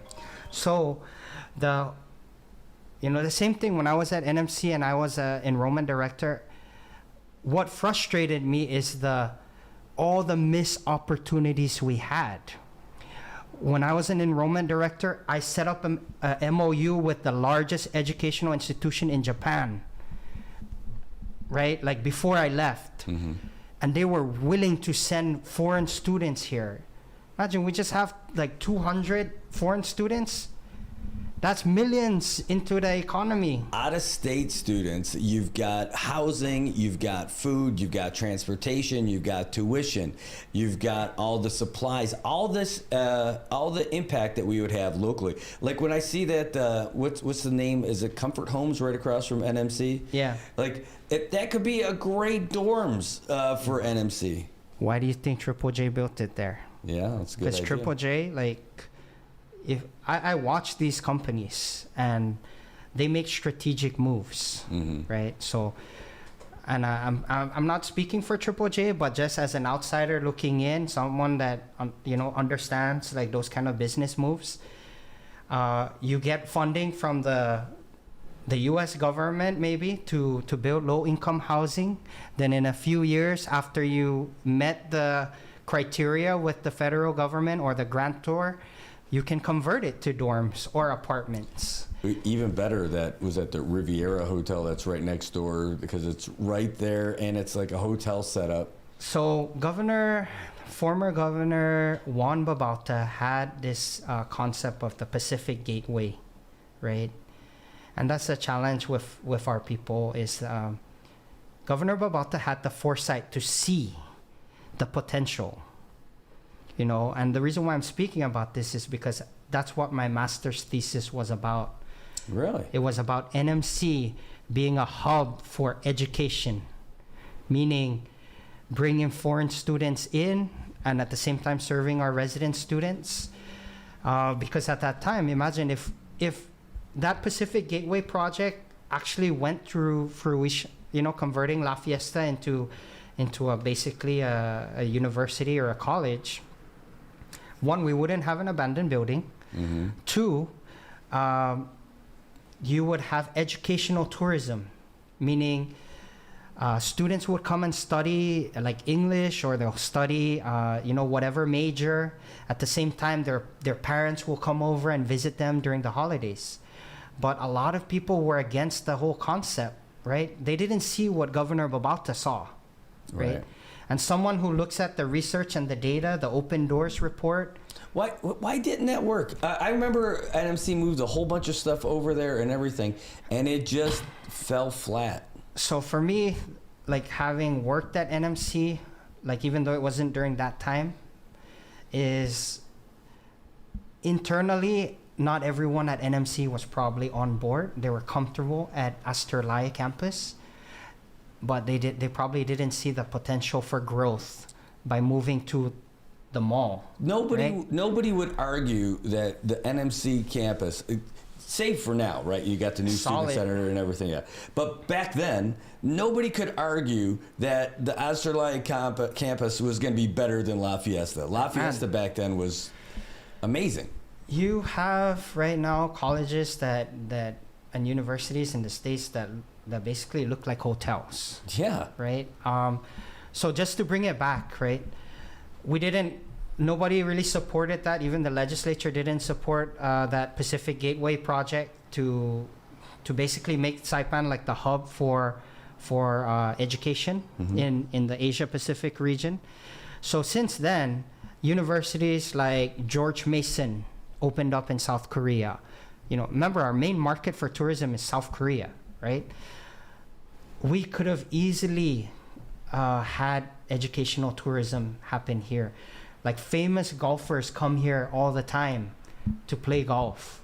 NMC had a golf, program, like classes. So, but because a lot of the public outcry at that time, a lot of conspiracies were created. Like, oh, maybe he got money or something, and right now that's happening. People think that I got paid to introduce this. Like, first of all, like, you can ask Medicaid because I qualify for Medicaid based on my salary. They see all my tax information. Like, one of the guys, I was like, you shouldn't even be asking me that question, but they were like, Senator, are you gonna run again? And then, in Chamorro said, Unzulti, 70,000 para 32.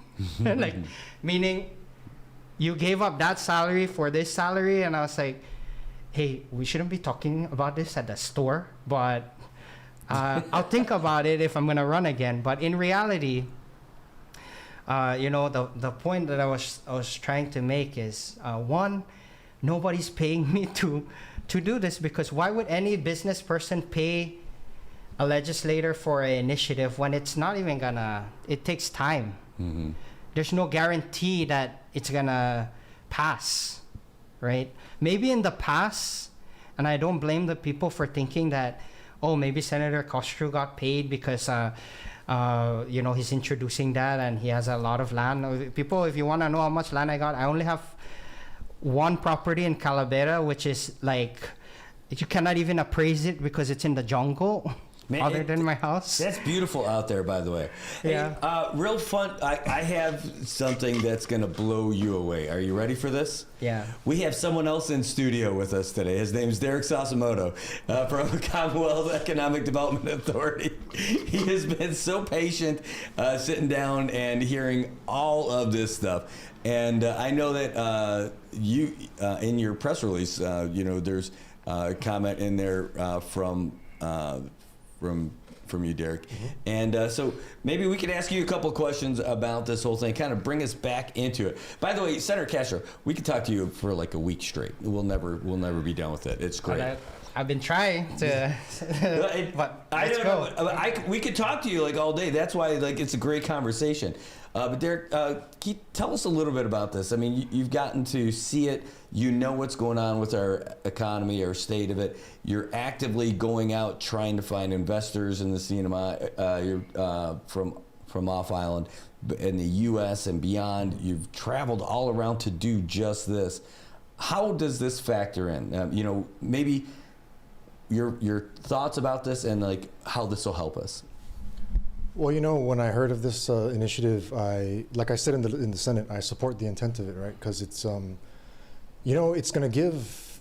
And one thing I want to say, maybe that will address some of the concerns, is that this initiative, even if it passes, it doesn't force anyone's hand. It doesn't compel anyone.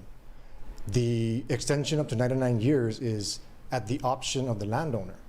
So it's really for those landowners who are able to leverage their properties for that length of time, right? Because they can stay status quo if they so choose. But if their economic situation and whatever investor perhaps that they may be linking up with, if their situation calls for something that's more advantageous for them and the property allows for it and the 99 years makes sense for them, then at least they have the option to extend that. And then it gives them more equity in their property. But it also allows investors to understand they'll have a longer foothold and presence in the Marianas. So perhaps it could encourage further investment and development, right? So giving another option out there. And by the way, like I'm saying, of course I didn't draft this initiative, but my observation, hearing all the concerns, is it doesn't force anyone to do anything. You can continue doing what you're doing based on your concerns. But for those families who can, those private landowners who can take advantage of the 99 years, they can, right? And of course, there's other things they got to work out. But that's the thing that I really like about this initiative. And, you know, we're trying to, everyone knows this, right? We've been hurting for so long. I mean, we're trying to recover and diversify the economy, right? And this is just one thing. I mean, the legislature is doing its thing, the executive branch is doing its thing, we're doing our thing. We're all trying to do a concerted effort to recover the economy, right? And this is just one of the mechanisms that we're trying to use, right? I guess that the Senator introduced. But there's a lot more, like the one caller who said, we have to look beyond just this. And we are. And, you know, if this was a different show, maybe I could get into what we're doing, right? But we're doing a lot, and we're hopefully getting traction. I'll admit that CETA, we don't make a lot of noise. We're pretty quiet because we don't want to get ahead of ourselves, you know, just putting out press releases that we're meeting these people, but then nothing comes of it. So we were hoping to put out press releases when we execute things. And by the way, we are very close to perhaps executing an investment here, right? So that's one of the things that we're thinking about as well from CETA side. So, but we also think that we should put ourselves out there more so people understand more. So hopefully we can alleviate some of these concerns, and where the people can understand that there's more than just this that's happening, right? There's a concerted effort going around. I'm having conversation with the legislature, with the administration. We're all having these conversations, other agencies, about how we're gonna tackle the economy, right? So, of course, I can get into what we're doing, but I'm not sure if that's what we're here for today. So, but hey, the good news is that you don't have to go very far to talk and come back again too. You know, I'd love to have you out here all the time to talk about what you guys are doing. If when you're here to come up and do all this stuff, because this is great. People definitely are interested in hearing about it. We hear you guys mentioned in all these meetings. You know, hey, you know, we got CETA out here doing the Select USA and all that stuff. The great stuff. You know, I've been able to see, you know, firsthand some of the stuff that you guys have been doing, and it's outstanding. So to have you guys come up, it would be awesome. We would be ready to come up anytime. I mean, we work for the people, so we have to be transparent and fully accountable. And that's what it is. I hold my agency accountable. My board holds me accountable. The administration holds us accountable. So anytime. And I would be more than interested to be able to tell people what we're doing, because I want them to know that we're not just coming to the office and having a presence in the office. We're actually working. So I appreciate that. Yeah. There's a lot of folks who are coming in and going out. Like you said, though, for this one, again, it's just giving really. Again, there's like two pieces of this legislation, and two parts of it. One is that giving folks the option that's beyond 99 years, and then having these other protections. It's going to be changed probably, right? Is that what you're saying, Senator? That it's got to have 3 appearances to make it Senator? Right? It's got to have like three appearances, so this thing could still change. So that's the beauty of the Senate legislative initiative. It really gets vetted. Meaning, once I introduce it, then it goes to committee in the Senate, the appropriate committee. The chair of that committee does their due diligence and, you know, gets public comment, both from the private sector, the community at large, may conduct additional public hearings. And then once all the members of that committee, vote to adopt it, then it goes back to the Senate, committee at large. I mean, it goes back to the chamber, and all the members of the Senate will have the opportunity to vote on it. And should it pass, then it goes to the House. And then same process again. The House of Representatives would assign it to a committee, the appropriate committee. The chair of that committee in the House would do their public outreach. And if that committee agrees in the House, that House committee, to adopt it, it goes to the chamber of the House for all the House of Representatives to vote on. And if they all vote and agree, then it goes to the governor. Governor agrees. I need to double check if it actually goes to the governor, but usually that's the process. It goes to the governor. But in this case, the main is after that process of the legislature, it goes to the Election Commission, and the AG probably is going to review it, and they put it on the ballot. If everything checks out, and then when it's on the ballot, the people get to decide. Yeah, so either way, people are going to have a voice in it. Yeah. The other thing is on this one, so, I know a lot of people, I saw the comments, don't change Article 12, don't do anything. I totally understand people who say that, but there have been good changes to Article 12, and one of them is that blood quantum, because it would have really restricted folks from being able to marry who they want to if they want to have family land. So that actually worked out for everybody, didn't it? I have my reservations with that. I feel like sometimes when you mess with the initial law, it doesn't really produce the results that we're expecting, right? Mm-hmm. The benefit of the law, the old law, the way that it was, the original version of like Article 12 is like, it wasn't based on blood quantum, it was based on time. Meaning like, if you were here from this period, when the CNMI wasn't the CNMI. Mm-hmm. In 1950? Yeah, something like that. I need to check the date again, but the definition for NMD. There's a specific year, basically it's like I think during, like, before the trust territory or during the trust territory, Mm-hmm. and those people that were there are like NMDs. So if ever there's a lawsuit, right, you cannot say it's like discrimination because it's not based on a race. It's based on people that were here at that time, which right. Had Palauans, had Chamorros, had Carolinians, had people from the mainland, Caucasians. Mm-hmm. So that's actually I think the original definition of NMD is people who were here at that time. Now that we put in race to it, that may be big question mark on.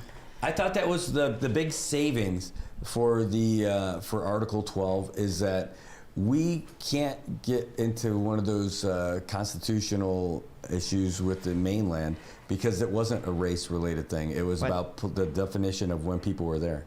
When I swear in, right? When I swore in to be a senator, they didn't say straight out the Constitution of the United States and the CNMI Constitution. They said applicable provisions of the Constitution, Mm-hmm. right? Applicable provision.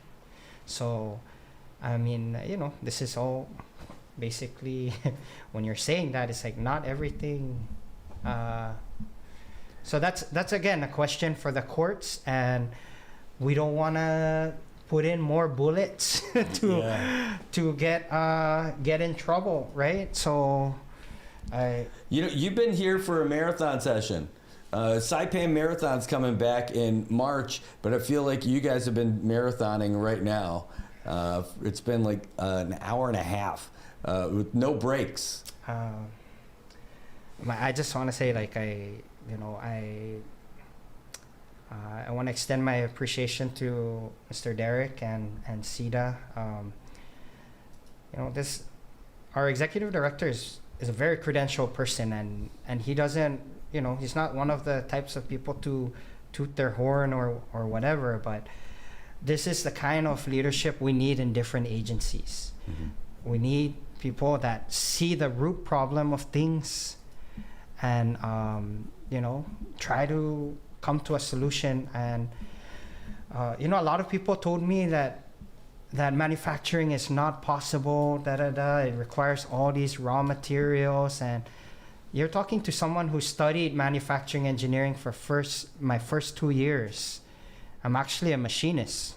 I have an uncle who works at CUC that told me, what are you doing at NMC? You should be at our machine shop, right? Because I can operate a CNC, a milling machine, a metal lathe. That's all thanks to the state of Oregon. Like, I can weld, arc, MIG, TIG, right?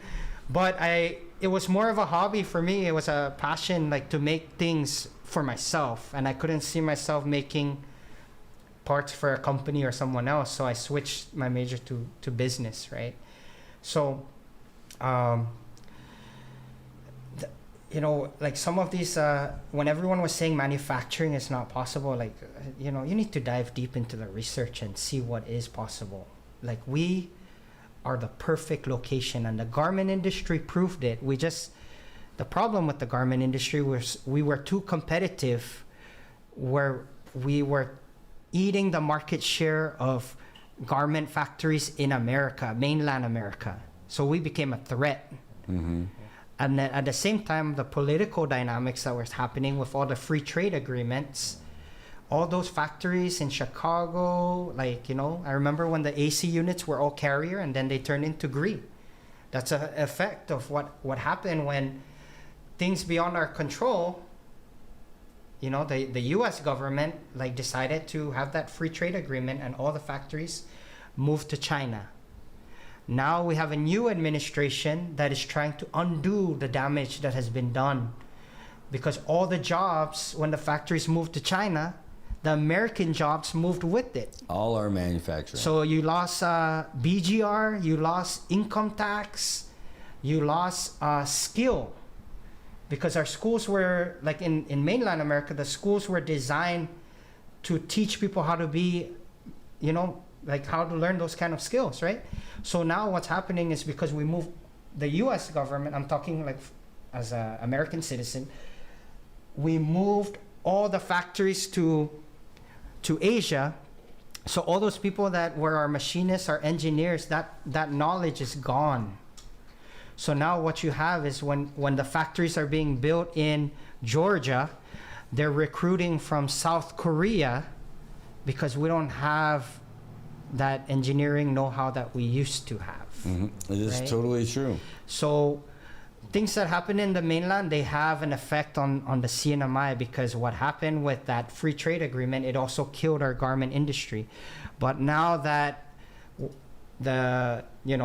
President Trump and, you know, imagine I'm in the Democrat Party, but I'm talking about this because it benefits the CNMI. Like, yeah, the tariffs in the mainland benefits the CNMI because we control our own customs. So it's a perfect place for manufacturing because we're closer to Asia, which is where all the raw materials come from, right? Yeah. Like batteries right now, China is #1 for batteries. Solar panels, Korea is also top for solar panels. So we're closer to the source market. So for investment purposes, manufacturing makes sense. All the poor countries that became successful, they funded industries first. They funded education, and implemented it well. Second is they went into things like manufacturing, right?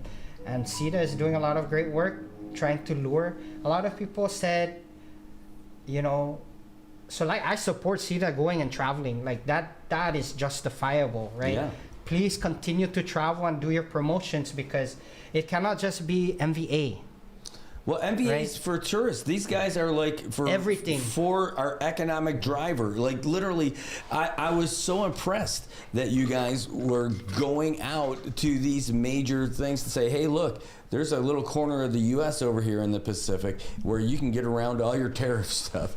Just start building and investing here. It's in the U.S. and you're in a good spot. But, you know, at the same time, investors are looking at leadership. Mm-hmm.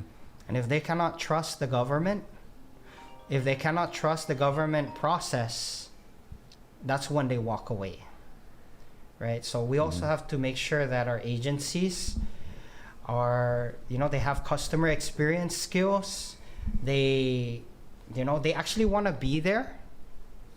Like when I look at Derek and the team down there, they like coming to work. They want to be there. Like, who would want to work for Derek? Like when I was at NMC, man, I loved NMC, like being there. Like the only reason I left NMC is because I'm tired of seeing us go through the same problems, right? Missing opportunities. But other than that, NMC also, and the students that dealt with me, the staff, they know that, you know, when you love your career or the service that you're doing to the community, it doesn't matter what salary you get, you will go above and beyond, and that's what we have to replicate in every agency, every part of government. And for some agencies or some offices that don't need to exist, that's the offices we need to we need to furlough, because we hired so many people under ARPA, which was a temporary thing. And that's why I learned a lot of these things, not just from my business degree, but working at NMC. Our budget and finance process was pretty solid. Like even the JVAs, like there was one position that I applied when after I first started. It was like it was a federal program, and in the JVA it said contingent upon the availability of funds, meaning like if the funds are not there anymore, that position is gone, right? So we have to replicate that in our government. If ARPA is gone and we don't, and that was supposed to be a temporary position, then we shouldn't be sacrificing the line agencies that, you know, are constitutionally or, you know, created. We have to get real. And I'm sorry. No, you know what I was going to do? You know, you guys are great. The only thing I was thinking is that we haven't taken a break, and I don't know how much time you guys have today anyway, that we can keep you here all day. So I could take a break, but I could also cut you guys loose to bring you back another time, where we can get we can rearm and refresh a little bit and get ready. Like I know, like we could talk about CETA stuff. You could bring some folks up with you and talk about whatever it is that you want to get. We could really focus on it. I know we got off the track on some of this stuff that we were talking about. Yeah, but it's all connected. Exactly, and. You know, at the very least, we could take a break, but, you know, I'm sure you guys got other stuff that you got to get to today, and, you know, stretching the legs a little bit and doing it again would be awesome, because clearly there's a lot of folks who are calling in who have more topics. They still want to ask you questions, but, you know, I think we kind of beat this one. I think we beat this one a little bit today. So let's we'll get off of this and we'll reschedule. We'll try to get you back in. Let's come up with a date and have you come back in, because people are enjoying hearing you and what you have to say about this stuff. And I do recommend that you bring in like CETA by themselves, like so they can really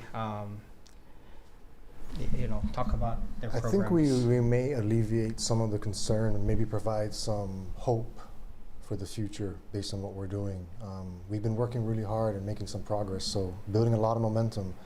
And by the way, I'm glad you brought up the fact that we're going out and marketing, because we went out and marketed the Marianas back in May of this year at Select USA, the biggest investment event in the United States.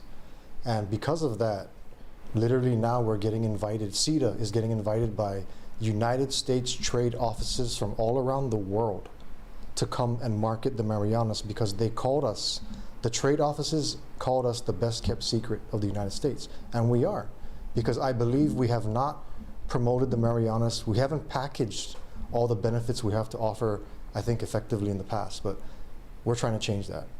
And so that's what I want people to know, is that we are not implanting ourselves at these events. We're actually being invited. You guys, please come and let these investors know about the Marianas. So we just came from Semicon, Taiwan, and literally we were one of 5 US jurisdictions who were invited. We were the only territory that was invited, no one else. It was just us and 4 other states. And that there's a reason for that, because we are a major advantage for manufacturing and other things. So, but we'll get into that some other time. Yeah, and our tax advantage, the tariff advantage, everything. And that's what it's so impressed me about. Like, there's so many folks who go and travel for different things and conventions. You're doing something so important to the Marianas, or for the Marianas. I'm sure that CETA has done a lot of stuff, but really my perception of what CETA was before you guys started doing this was that you're just helping local businesses here and trying to connect people. You are doing what MBA is doing, but for the difference is that it's not for just tourism. You're trying to bring people here to invest.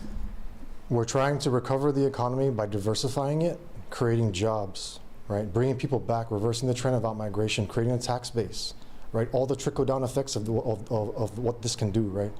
So we're trying to do all of this, create jobs, diversify the economy, of course, reduce our dependence on imports. We need to create a food system here in the Marianas. We need to reduce our dependence on that as well. A very strong food system can lead to sustainability, but also to an export market, right? But another big thing that we got to do as one Marianas is lower the cost of energy. That's going to be one of our biggest goals. If we can do all of that, we can really change the landscape of this, and we need everyone to be a part of it. And CETA is going to keep pushing. So, yeah, thank you. So you're going to put some solar panels on this building and get us going? Oh, we really tried. We really tried to get some of those programs, but some of those programs were wiped out when Trump took over. So, yeah. Really? Yes. Yeah, what do you say about that, man? No, just kidding. Hey, no, I'm joking. No, I'm really glad that I got you guys both in here. We got to talk about a lot of different things, and there's way more things that we can talk about. But we'll just have to spread it out over more times. You guys, we got two of the visionaries for our Commonwealth are sitting right here on the camera with you. You're able to see what they're doing. They're not just idea guys. They're out there actually doing the work. Thank you so much for joining us today and opening yourself up to the firing squad with everybody who's calling it. And Piling, I know you wanted to call. I just saw your comment. Because he was just calling again. I wanted to hear from these guys, let them talk a little bit more. I'll tell you what, Peeling, next time they come in, you can call back too. And Ray, I know you called a few times. And I'm sorry I couldn't get to it because these guys were calling. I could give you maybe 10 seconds if you're here. You can call in real quick. This is just for Ray, just because he called so many times. And he's always got something good to say. But if you're not still there with us, I can't do it. I just want to give you an opportunity. And then after that, we are donezo. But I know there's a little bit of a delay, so I'm giving you a couple of seconds here. But Ray, who calls a lot, different Ray, not the one who called us earlier, but not Mr. Kitqua. But anyway, I want to say thanks to all you guys for tuning in today. I'm really glad that here, and Ray's calling. That's him. All right, Ray, let me get you on here and on the show. Ray, thanks for calling. You're here live with Senator Castro and Executive Director Sasimoto. That you invited, or Senator Castro invited Mr. Derek Sasimoto. I think Derek Sasimoto should be the right person to be talking about his economy. And I think he just hit the nail with the hammer on the head because he has a platform. And Mr. Derek, I know Mr. Derek, I think maybe one day you should devote your time to disseminate the economic strategy that you have for CITAMAI, so that people can be at ease with their worries. My question that I have, with the 55 land lease, we see 55 years land lease with all these abandoned buildings. Is there any legislation that penalize all these investors that left these buildings unattended? I think that's something that we need to address. So if the 55 years does not work, what makes you say 99 years would work? I need some justification, and we need data as to why. And so that people understand, I know this is private land. When you lease your private land for 99 years, you practically disfranchise your third generation in your family.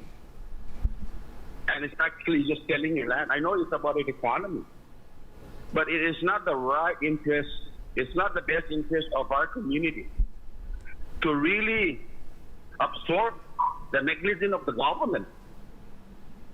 It's the negligence of the legislature. It's the negligence of the government why we're in this economic recession. It's not private land, it's not Article 12. So, Manny, I understand that you like to talk about aunties, manamku. I really admire you for that because I'm very traditional too. But I'm thinking of my generations, the next 7 generations of my family, to ensure that they have property. With this 55 years na lease, ma-abandon ni Tano, tisinya pamilya Manolo sa Gagi Agreement. So, often keketsogi. Ni sinya in Chile, taksino siya na tono ni ma-abandon. So, matuli taksin ni pamilya Imangay Tano. So, ma-release. And nigis ito na-address ko yan, Tieno I paraon sa kumumanampul niya na tagini kustagi paraon dengin niya na lakauto. Kapilay niya family ko menhamlum ilumu. No? Sotay tano sa tempi ni rin siya pamagun. Unggan. Babay ka na miya. No ti iso ni tauto. Iso ni man maibisi. Pas mga no parang dispatchers na pon exploit. Itaw-taw-tang na siya lamon ko 30 years, 55 years.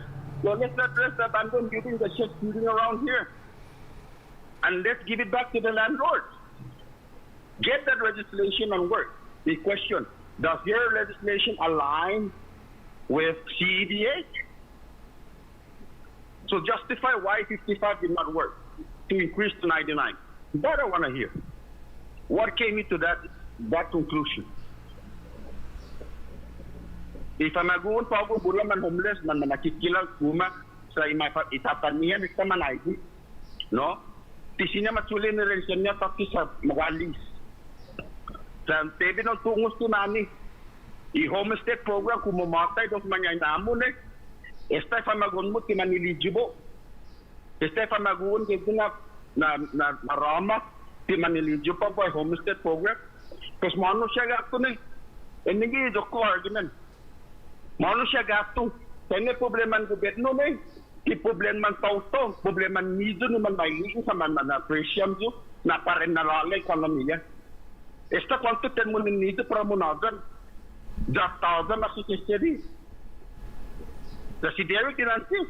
We need to address CUC. And nigi business na naman mauutsong sa timalangan na po si CUC.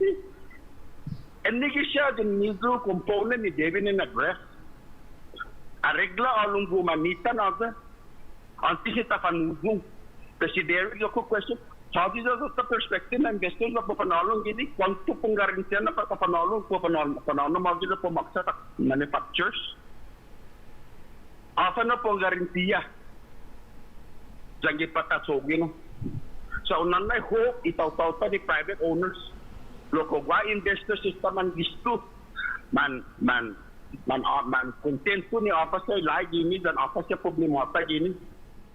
Kung man content investors po panalo sa siga masangan na why investors. Lumungin eh. Sa itaw pa man nanangga. E na pa bisangan. Let me to get that first and then you can go. Okay, so I'm gonna explain this in English because some of so Mr. Ray was kind of for those that I'm gonna try and summarize it because there was a lot. But for those that don't understand Chamorro, his main concern was he was kind of saying to what's kind of like the guarantees that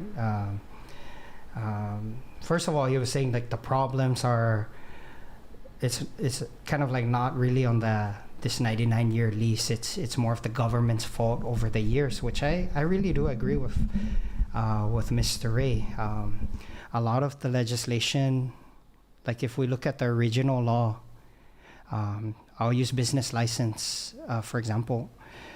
The original law is you just basically apply for a business license and you can operate anywhere in the CNMI.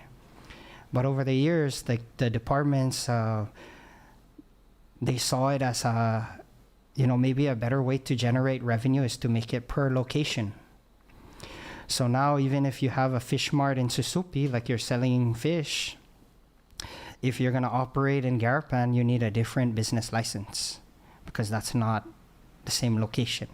If you're a store like Joten, you need a business license for every store that you open. So the concept of this is like the government was thinking, yes, we're going to get more revenue. Mm-hmm. But in reality, what we should be focusing is not on the permitting, getting revenue from the business license. We should be focused on getting more revenue from the BGR, which is when the business is successful at the end, which is a bigger number, right? But if you kind of put more process into the beginning of when they're trying to get started. And it's also not fair. Like for me, I feel like if someone in Rhoda decides to open up a business, we're one CNMI, they should be able to sell their products in Saipan without having to apply for a new business. CETA will talk about all those investors, but just to let Mr. Ray know, I've met with one of them, and someone who studied manufacturing engineering. I met with the VP of manufacturing himself. That investor, they've been here for months. They were even looking for a place to stay. I don't know if they found one, but it's very different when you have people like investors coming in and sending maybe their lawyer. But when you have investors sending their operations team, the production team, the people that run the factory, that's a different level. So this one investor, for example, sent their due diligence team first, right? They sent their lawyers and all of that. Then they sent their factory people, their manufacturing people, their vice president of operations. They sent their numbers person. They did their full-on study.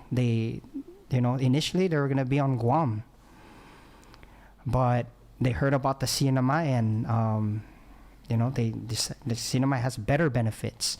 I spoke with a few years ago with one of the persons in charge for American President Lines. I was trying to encourage him to kind of like make Saipan the hub, reroute the trade route instead of the ships going to, from China to or Japan to North America first, which is the Jones Act. They have to go to a major port first. Because we have a Jones Act waiver. They can come here first, then Guam, then Micronesia, then Hawaii, then the mainland.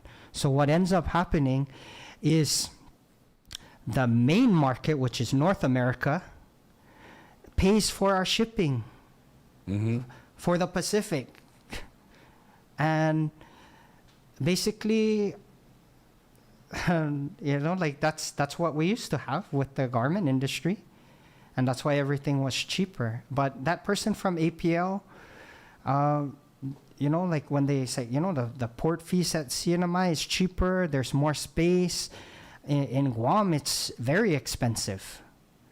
So again, there's a lot of incentives here. What Mr. Ray also talked about, yes, there's been a lot of mistakes in the past in our government. And we are trying to, but sometimes, as someone that's in the Senate, when you do things direct, you become the target, right? So I try to do things kind of like indirectly, not dealing with the people, more of dealing with the people in government, right? So, and try to make people understand the logic behind certain things. So really we missed the boat a lot of times. And in fact, with Governor Palacios passing away, I studied international business. And sometimes it's not also what's on paper. Some Asian countries, it's the relationship that you develop. And some of these investors developed a relationship with Governor Palacios. And since he's not the governor anymore, and these were big companies, big investors, I don't know if that's on the table anymore. And, most people, I'm the same way with what Executive Director Derek, we try not to do as many press releases until the fruit is already mossa. Less ribbon, less groundbreaking, more ribbon cutting, right? So you're waiting to do it as it's happening. And trust me, I've worked for some of these companies that, even DPL, they thought this investor was really legit. But as someone that worked in the inside of some of these companies, they were not legit. They were just taking money from Asia trying to sell something that is not going to happen. So for once, we have legit investors knocking on our door, right? And what's the problem with the 55-year lease? The problem is the government and the people, right? If you're getting, like, let's say, for example, Marianas Resort. It was up for grabs again. I mean, just that decision alone, which a lot of I feel like the Senate did its due diligence of doing the public hearing and everything. And Senator Karina really, she's a numbers person. She's that's her degree. So she can smell bullshit. I'm sorry, community. But you want someone that understands the numbers and knows when, people are, like when they don't, I understand some businesses, they don't want to share their numbers, but if the data right there is not matching, right? Just like I said in one of my interviews, like back then when we were trying to push for a gaming industry and trying to attract a market like the Chinese market, and we're using the projections. We're using the projections of this industry coming in, but then meanwhile, in that market, the government of that market is making it illegal to gamble outside of their country. Then that's how we end up in this situation. You're right, and it was short-sighted, and we're putting our eggs in that basket of an industry where our core market for that industry is not even allowed to come over here and do it. So the problem with the 55 years is it attracts more of the middlemen kind of businesses, not the legit ones, because the big companies, the conglomerates, they don't want to mess with government like all the time, right? They want a clear picture for years. And we don't need a lot of them. We just need that one legitimate investor or two legitimate investors for our small island economy. And it would be enough. Like, we don't even need federal grants anymore, right? So quality over quantity. And that's, the people of Palau are very strong about their own version of Article 12. And imagine it passed in Palau years ago, right? They did their economic study.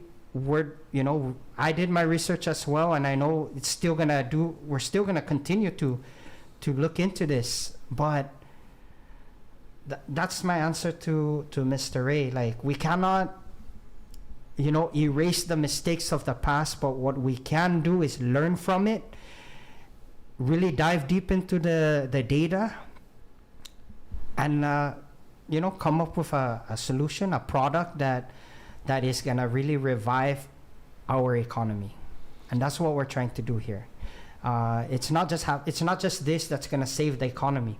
There's a lot of bills and initiatives happening, and a lot of agencies doing their due diligence. And again, I really want to thank CEDA. I also encourage, it's interesting that the Director Sasamoto mentioned energy is number one, right?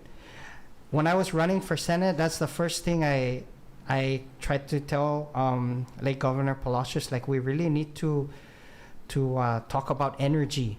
Like, that's number one. Like, I've met with people in Hawaii, and Hawaii is leading the nation in solar renewable energies. And the problem here is we look to Guam, right? It's like, let's do what Guam is doing. But, Guam is doing a lot of great things, but it doesn't mean that's the best fit for us. My professional observation and in meeting with key movers and shakers in the renewable energy in Hawaii, and I even brought Senator Jute to Hawaii.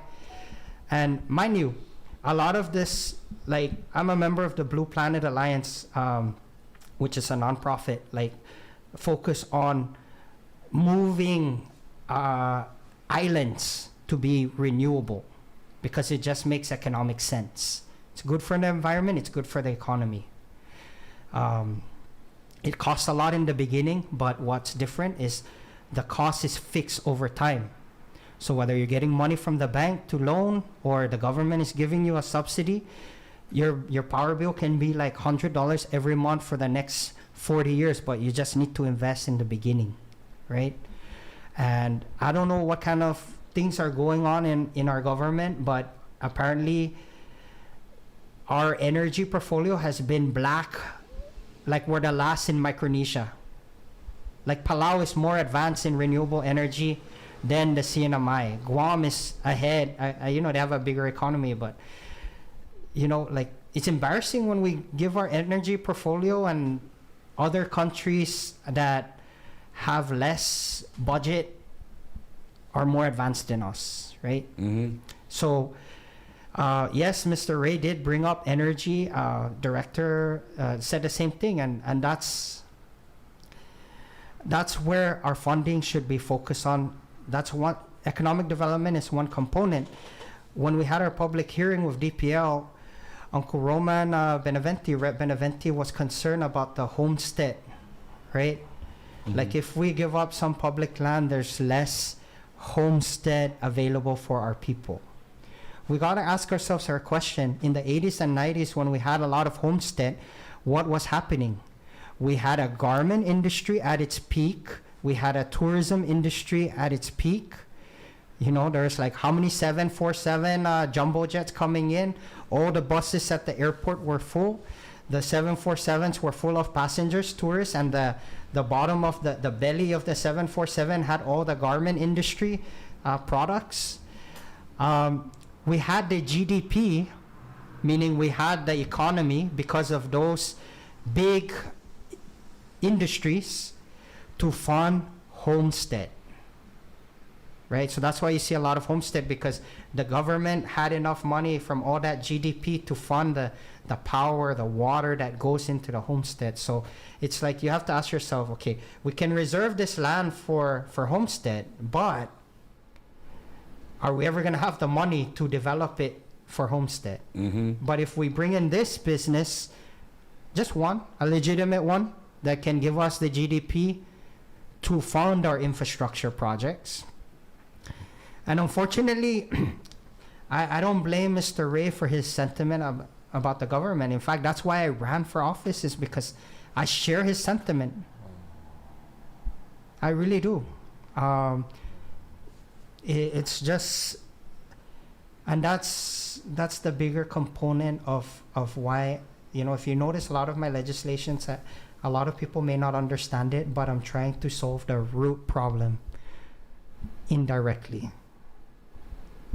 Like reducing the legislatures. Okay, yeah. Some people think that, yeah, we're getting money under the table. Hey, you know, like if we reduce the legislature, and it's not popular, by the way, among my members, it's not popular to reduce the legislature just because they're, you know, fears, right? Mm-hmm. So I got to work on this, but things like that in terms of you know, corruption that has happened, it's already, you know, it's happening. It's happening.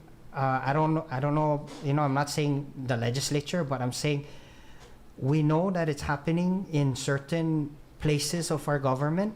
Otherwise, we wouldn't have a drug problem here. Something is happening, like, mm-hmm. right? But we have to address it, and we are addressing it. But you know, it's a systemic issue that we have different components. And one challenge is we cannot just do one big bill. One like, big beautiful bill. Yeah, like it's like also part of our like in the legislature, I tried to like the first one of the first bills I tried to introduce are like, whoa, that's too many subjects. You can only have one subject. I was like, yeah, but they're all related to this problem. Like, so you know, instead of one big bill, the process, I think that's the law, what's just to make you know? it easy. Maybe that's what we're gonna do, Senator. We'll have you come back. We're gonna start talking. We'll start chipping away at these things, one topic at a time, and we'll see how they all fit together, like what you're saying. We've had you guys for a couple hours now, which is great for me because I just get to sit here and listen to you guys and the callers coming in. But you know, we've got. But we really need to have him talk about what Mr. Ray, because the economic side. There was another question. Mr. Ray kind of like said, you know, there's all this talk about investors, and I did mention a little bit about it. But what can CETA do to prove? But I understand, like that point is like some investors, the minute you do a press release that, oh, they're here, then all their competitors know that they're investing here. So it's like a catch. Yeah, you know, for investors, right? I mean, one of the biggest things, if you think about it, is for anybody, think of your own personal situations, right? Is the environment that you want to operate in or choose to operate in should be predictable. You know, you should be able to predict what's going to happen, what the outcomes are, things like that, all the risks, right? So in terms of the investors that we're working with, you know, I guess there's a concern about who these investors are, or do we really have any? So we have not been identifying who the specifics of the investors because we're respecting their privacy and the fact that we haven't inked anything yet, and the fact that we do not understand that they're worried about competitors. But what I can say is that we are working with a handful of investors right now from different industries, all different industries, and all involve a majority involve manufacturing, but not the traditional manufacturing that we think of the old garment days. We're talking about high-tech, clean manufacturing, high-quality jobs, you know, high-skilled jobs, for example, right? Not low-skilled labor, for example, non-labor intensive. But for example, one of these investors that we've been working with, who already has a good foothold in the Marianas, they've already established themselves. They've already organized themselves here in the Marianas, meaning they have their business organized, they have it ready to go, and they're going through the process right now. And if everything goes well, we continue to support them.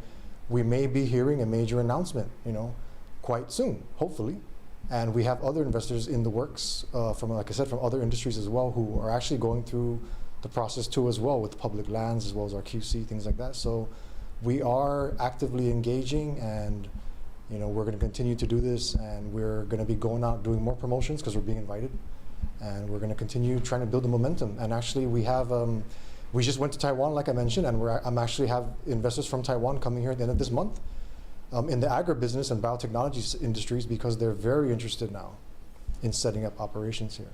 Wow. So yeah, another good, hopefully we're still building momentum, right? Well, this is outstanding.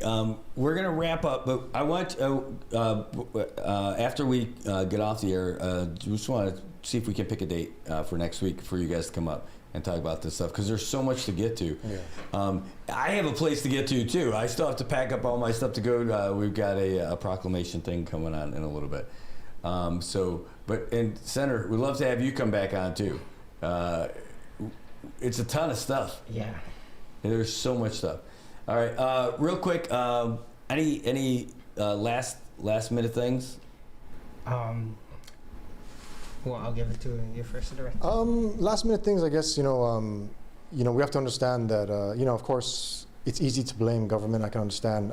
That's the reason why I'm in government as well, because I was hoping to make a difference. And but we also have to understand that we're also dealing with global market factors, global forces as well, and we got to tackle all of them at once, right? So, but at the same time, we also got to take personal responsibility, and I encourage everyone to really consider this personal responsibility to address all the mistakes of the past. What have we done personally within our families as well, to also make sure that we're armed and better equipped to deal with these things, right? We cannot just rely on government to take care of everything for us. That's the thing you do not want to do. You want to be able to rely on yourselves, educate yourselves, and have the government there support you, but you cannot rely on the government for everything. And we really should start having that mentality. And so, of course, government is there to support, but at the same time, we also got to keep in mind our personal responsibility. Educate yourselves, educate your future generations, and better equip yourself to combat all these things and hopefully contribute as well to the future. So, thank you very much for having us here. Yes, spot on. Man, yesterday I was thinking that. I mean, just to, you know, say, that's basically me. what he just said, a portion of it. You know, my parents separated when I was young, and I didn't want to go through the same struggles. So I took that initiative to leave after graduating from Hopwood to further my education, so that when I come back, you know, maybe I'll have a better situation. I mean, it's not the best right now, like, to be honest, like, especially, you know, like, all the challenges and everything, but it's meaningful. When I worked for the University of Eastern Oregon University, I was the center director managing the Gresham campus and Portland campus. Yeah, I had a better salary. I was out in Oregon, and cost of goods were better, but it wasn't as meaningful as when I was working at NMC, where you see the impact that you're making. You know, one day you see someone pumping gas, you talk to them and say, hey, you know, you can, or someone at the cash register say, hey, you know, 90 days you've been manning that register, you know, you can apply for a job at the bank because you have cash handling experience, and you should combine that with a degree in accounting so you can move up. Right? And seeing that happen in real life, like every commencement ceremony, you see, like, and that's NMC's mission, is to transform lives via education, and that's why I stayed there so long. But unfortunately, we also have a lot of problems in our government that maybe our government should also look at NMC and CEDA and model its operation after of some of the agencies that are doing really well, like operating in best practice, and make sure the legislation makes sense. Right? At the end of the day,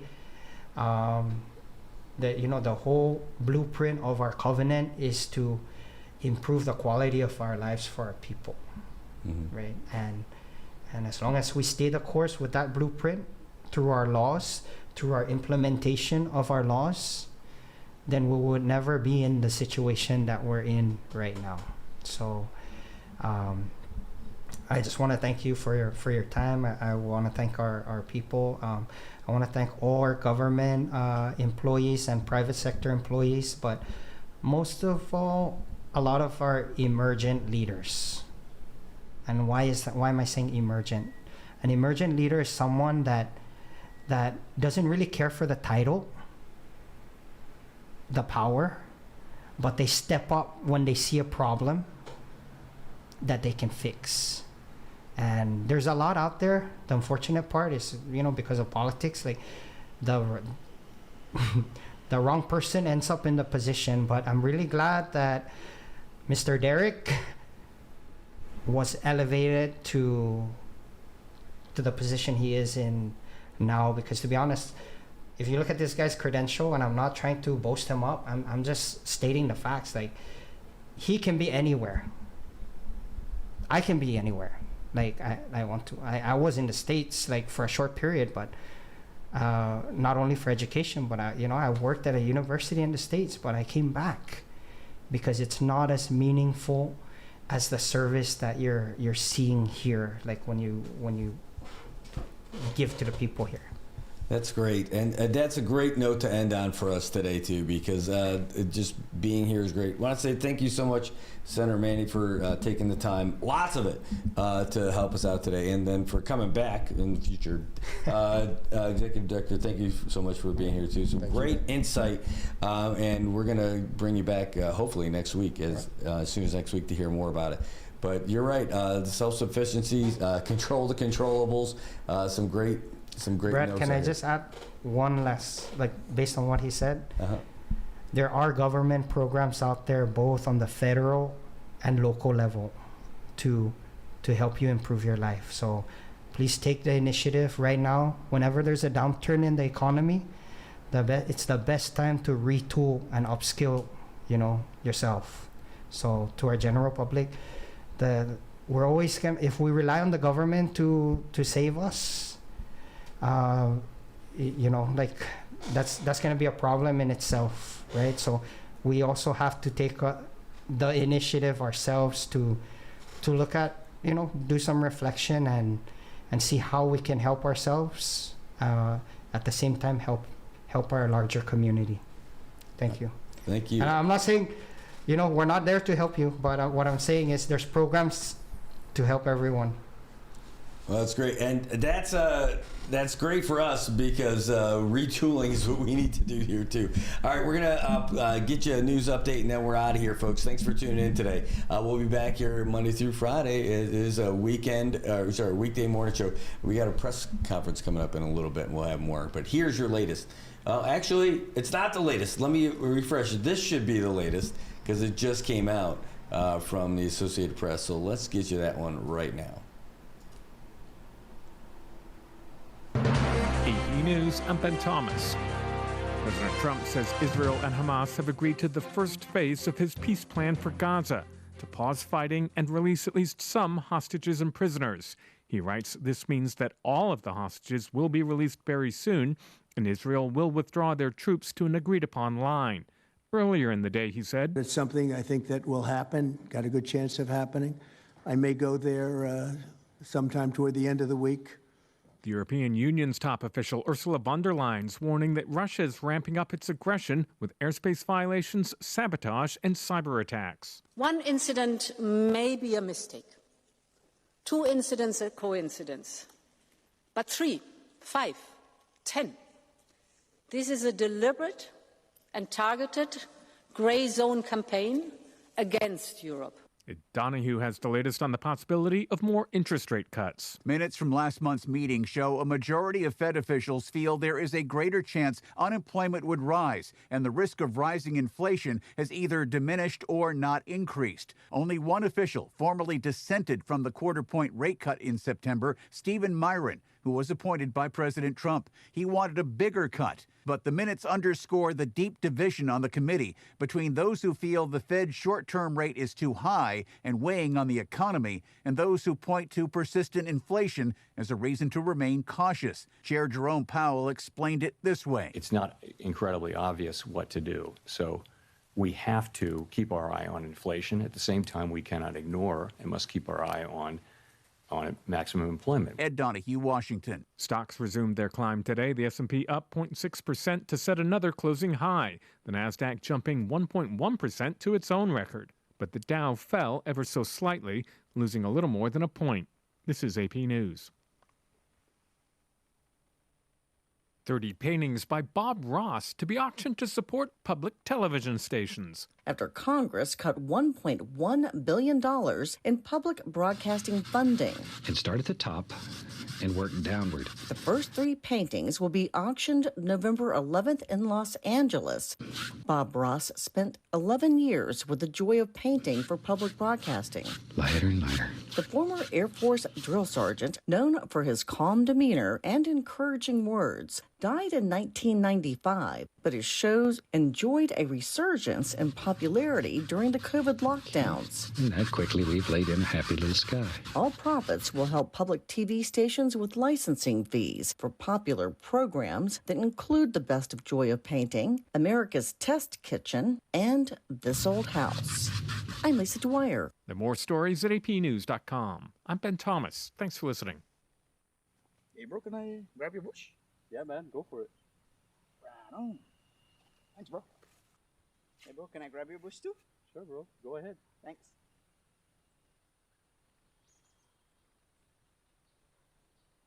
Now I can grab my own bush. Saipan, it's time to grab your bush. Pick up a 12-pack of ice-cold Busch, and you're in for more than just a refreshing beer. Every 12-pack gives you a chance to win exclusive Busch gear and more. So don't wait. Swing by your favorite store, grab your Busch, and join the fun. Because here in Saipan, the best moments are even better with Busch. Grab your Busch today.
If you see something, say something, and stay anonymous. Call Crime Stoppers at 234-7272 or submit a tip online at nmicrimestoppers.com. No names, no caller ID, no recordings, just your info. And if your tip leads to an arrest, you could earn up to $1,000 in cash. Your tips have helped take hundreds of criminals off the streets in the NMI. It works because of you. Crime Stoppers, we want your information, not your name. PHI is your local pharmacy serving customers in Cagman, Garapan, and Dandan since 1996. Shop PHI Pharmacy for all your prescriptions, and we even offer a large line of multivitamin supplements. Our Dandan location is open weekdays from 8 to 6 and 8 to 4 on weekends. Or visit our Garapan and Cagman locations weekdays from 8 to 6 and 8 to 1 on Saturdays. Check us out online at phipharmacy.com or follow us on Facebook. PHI is a locally owned independent community Health Mart pharmacy. Health Mart, taking the time to listen and care. 12 packs of Christmas from Bud Light to you. Buy a pack here in the islands, win big prizes too. From the road to Tinian and Saipan, there's a lovely gift in every can. Oh, gather your friends, the season is here. Cold Bud Light's bringing holiday cheer. Winning NFL trips or prizes each week.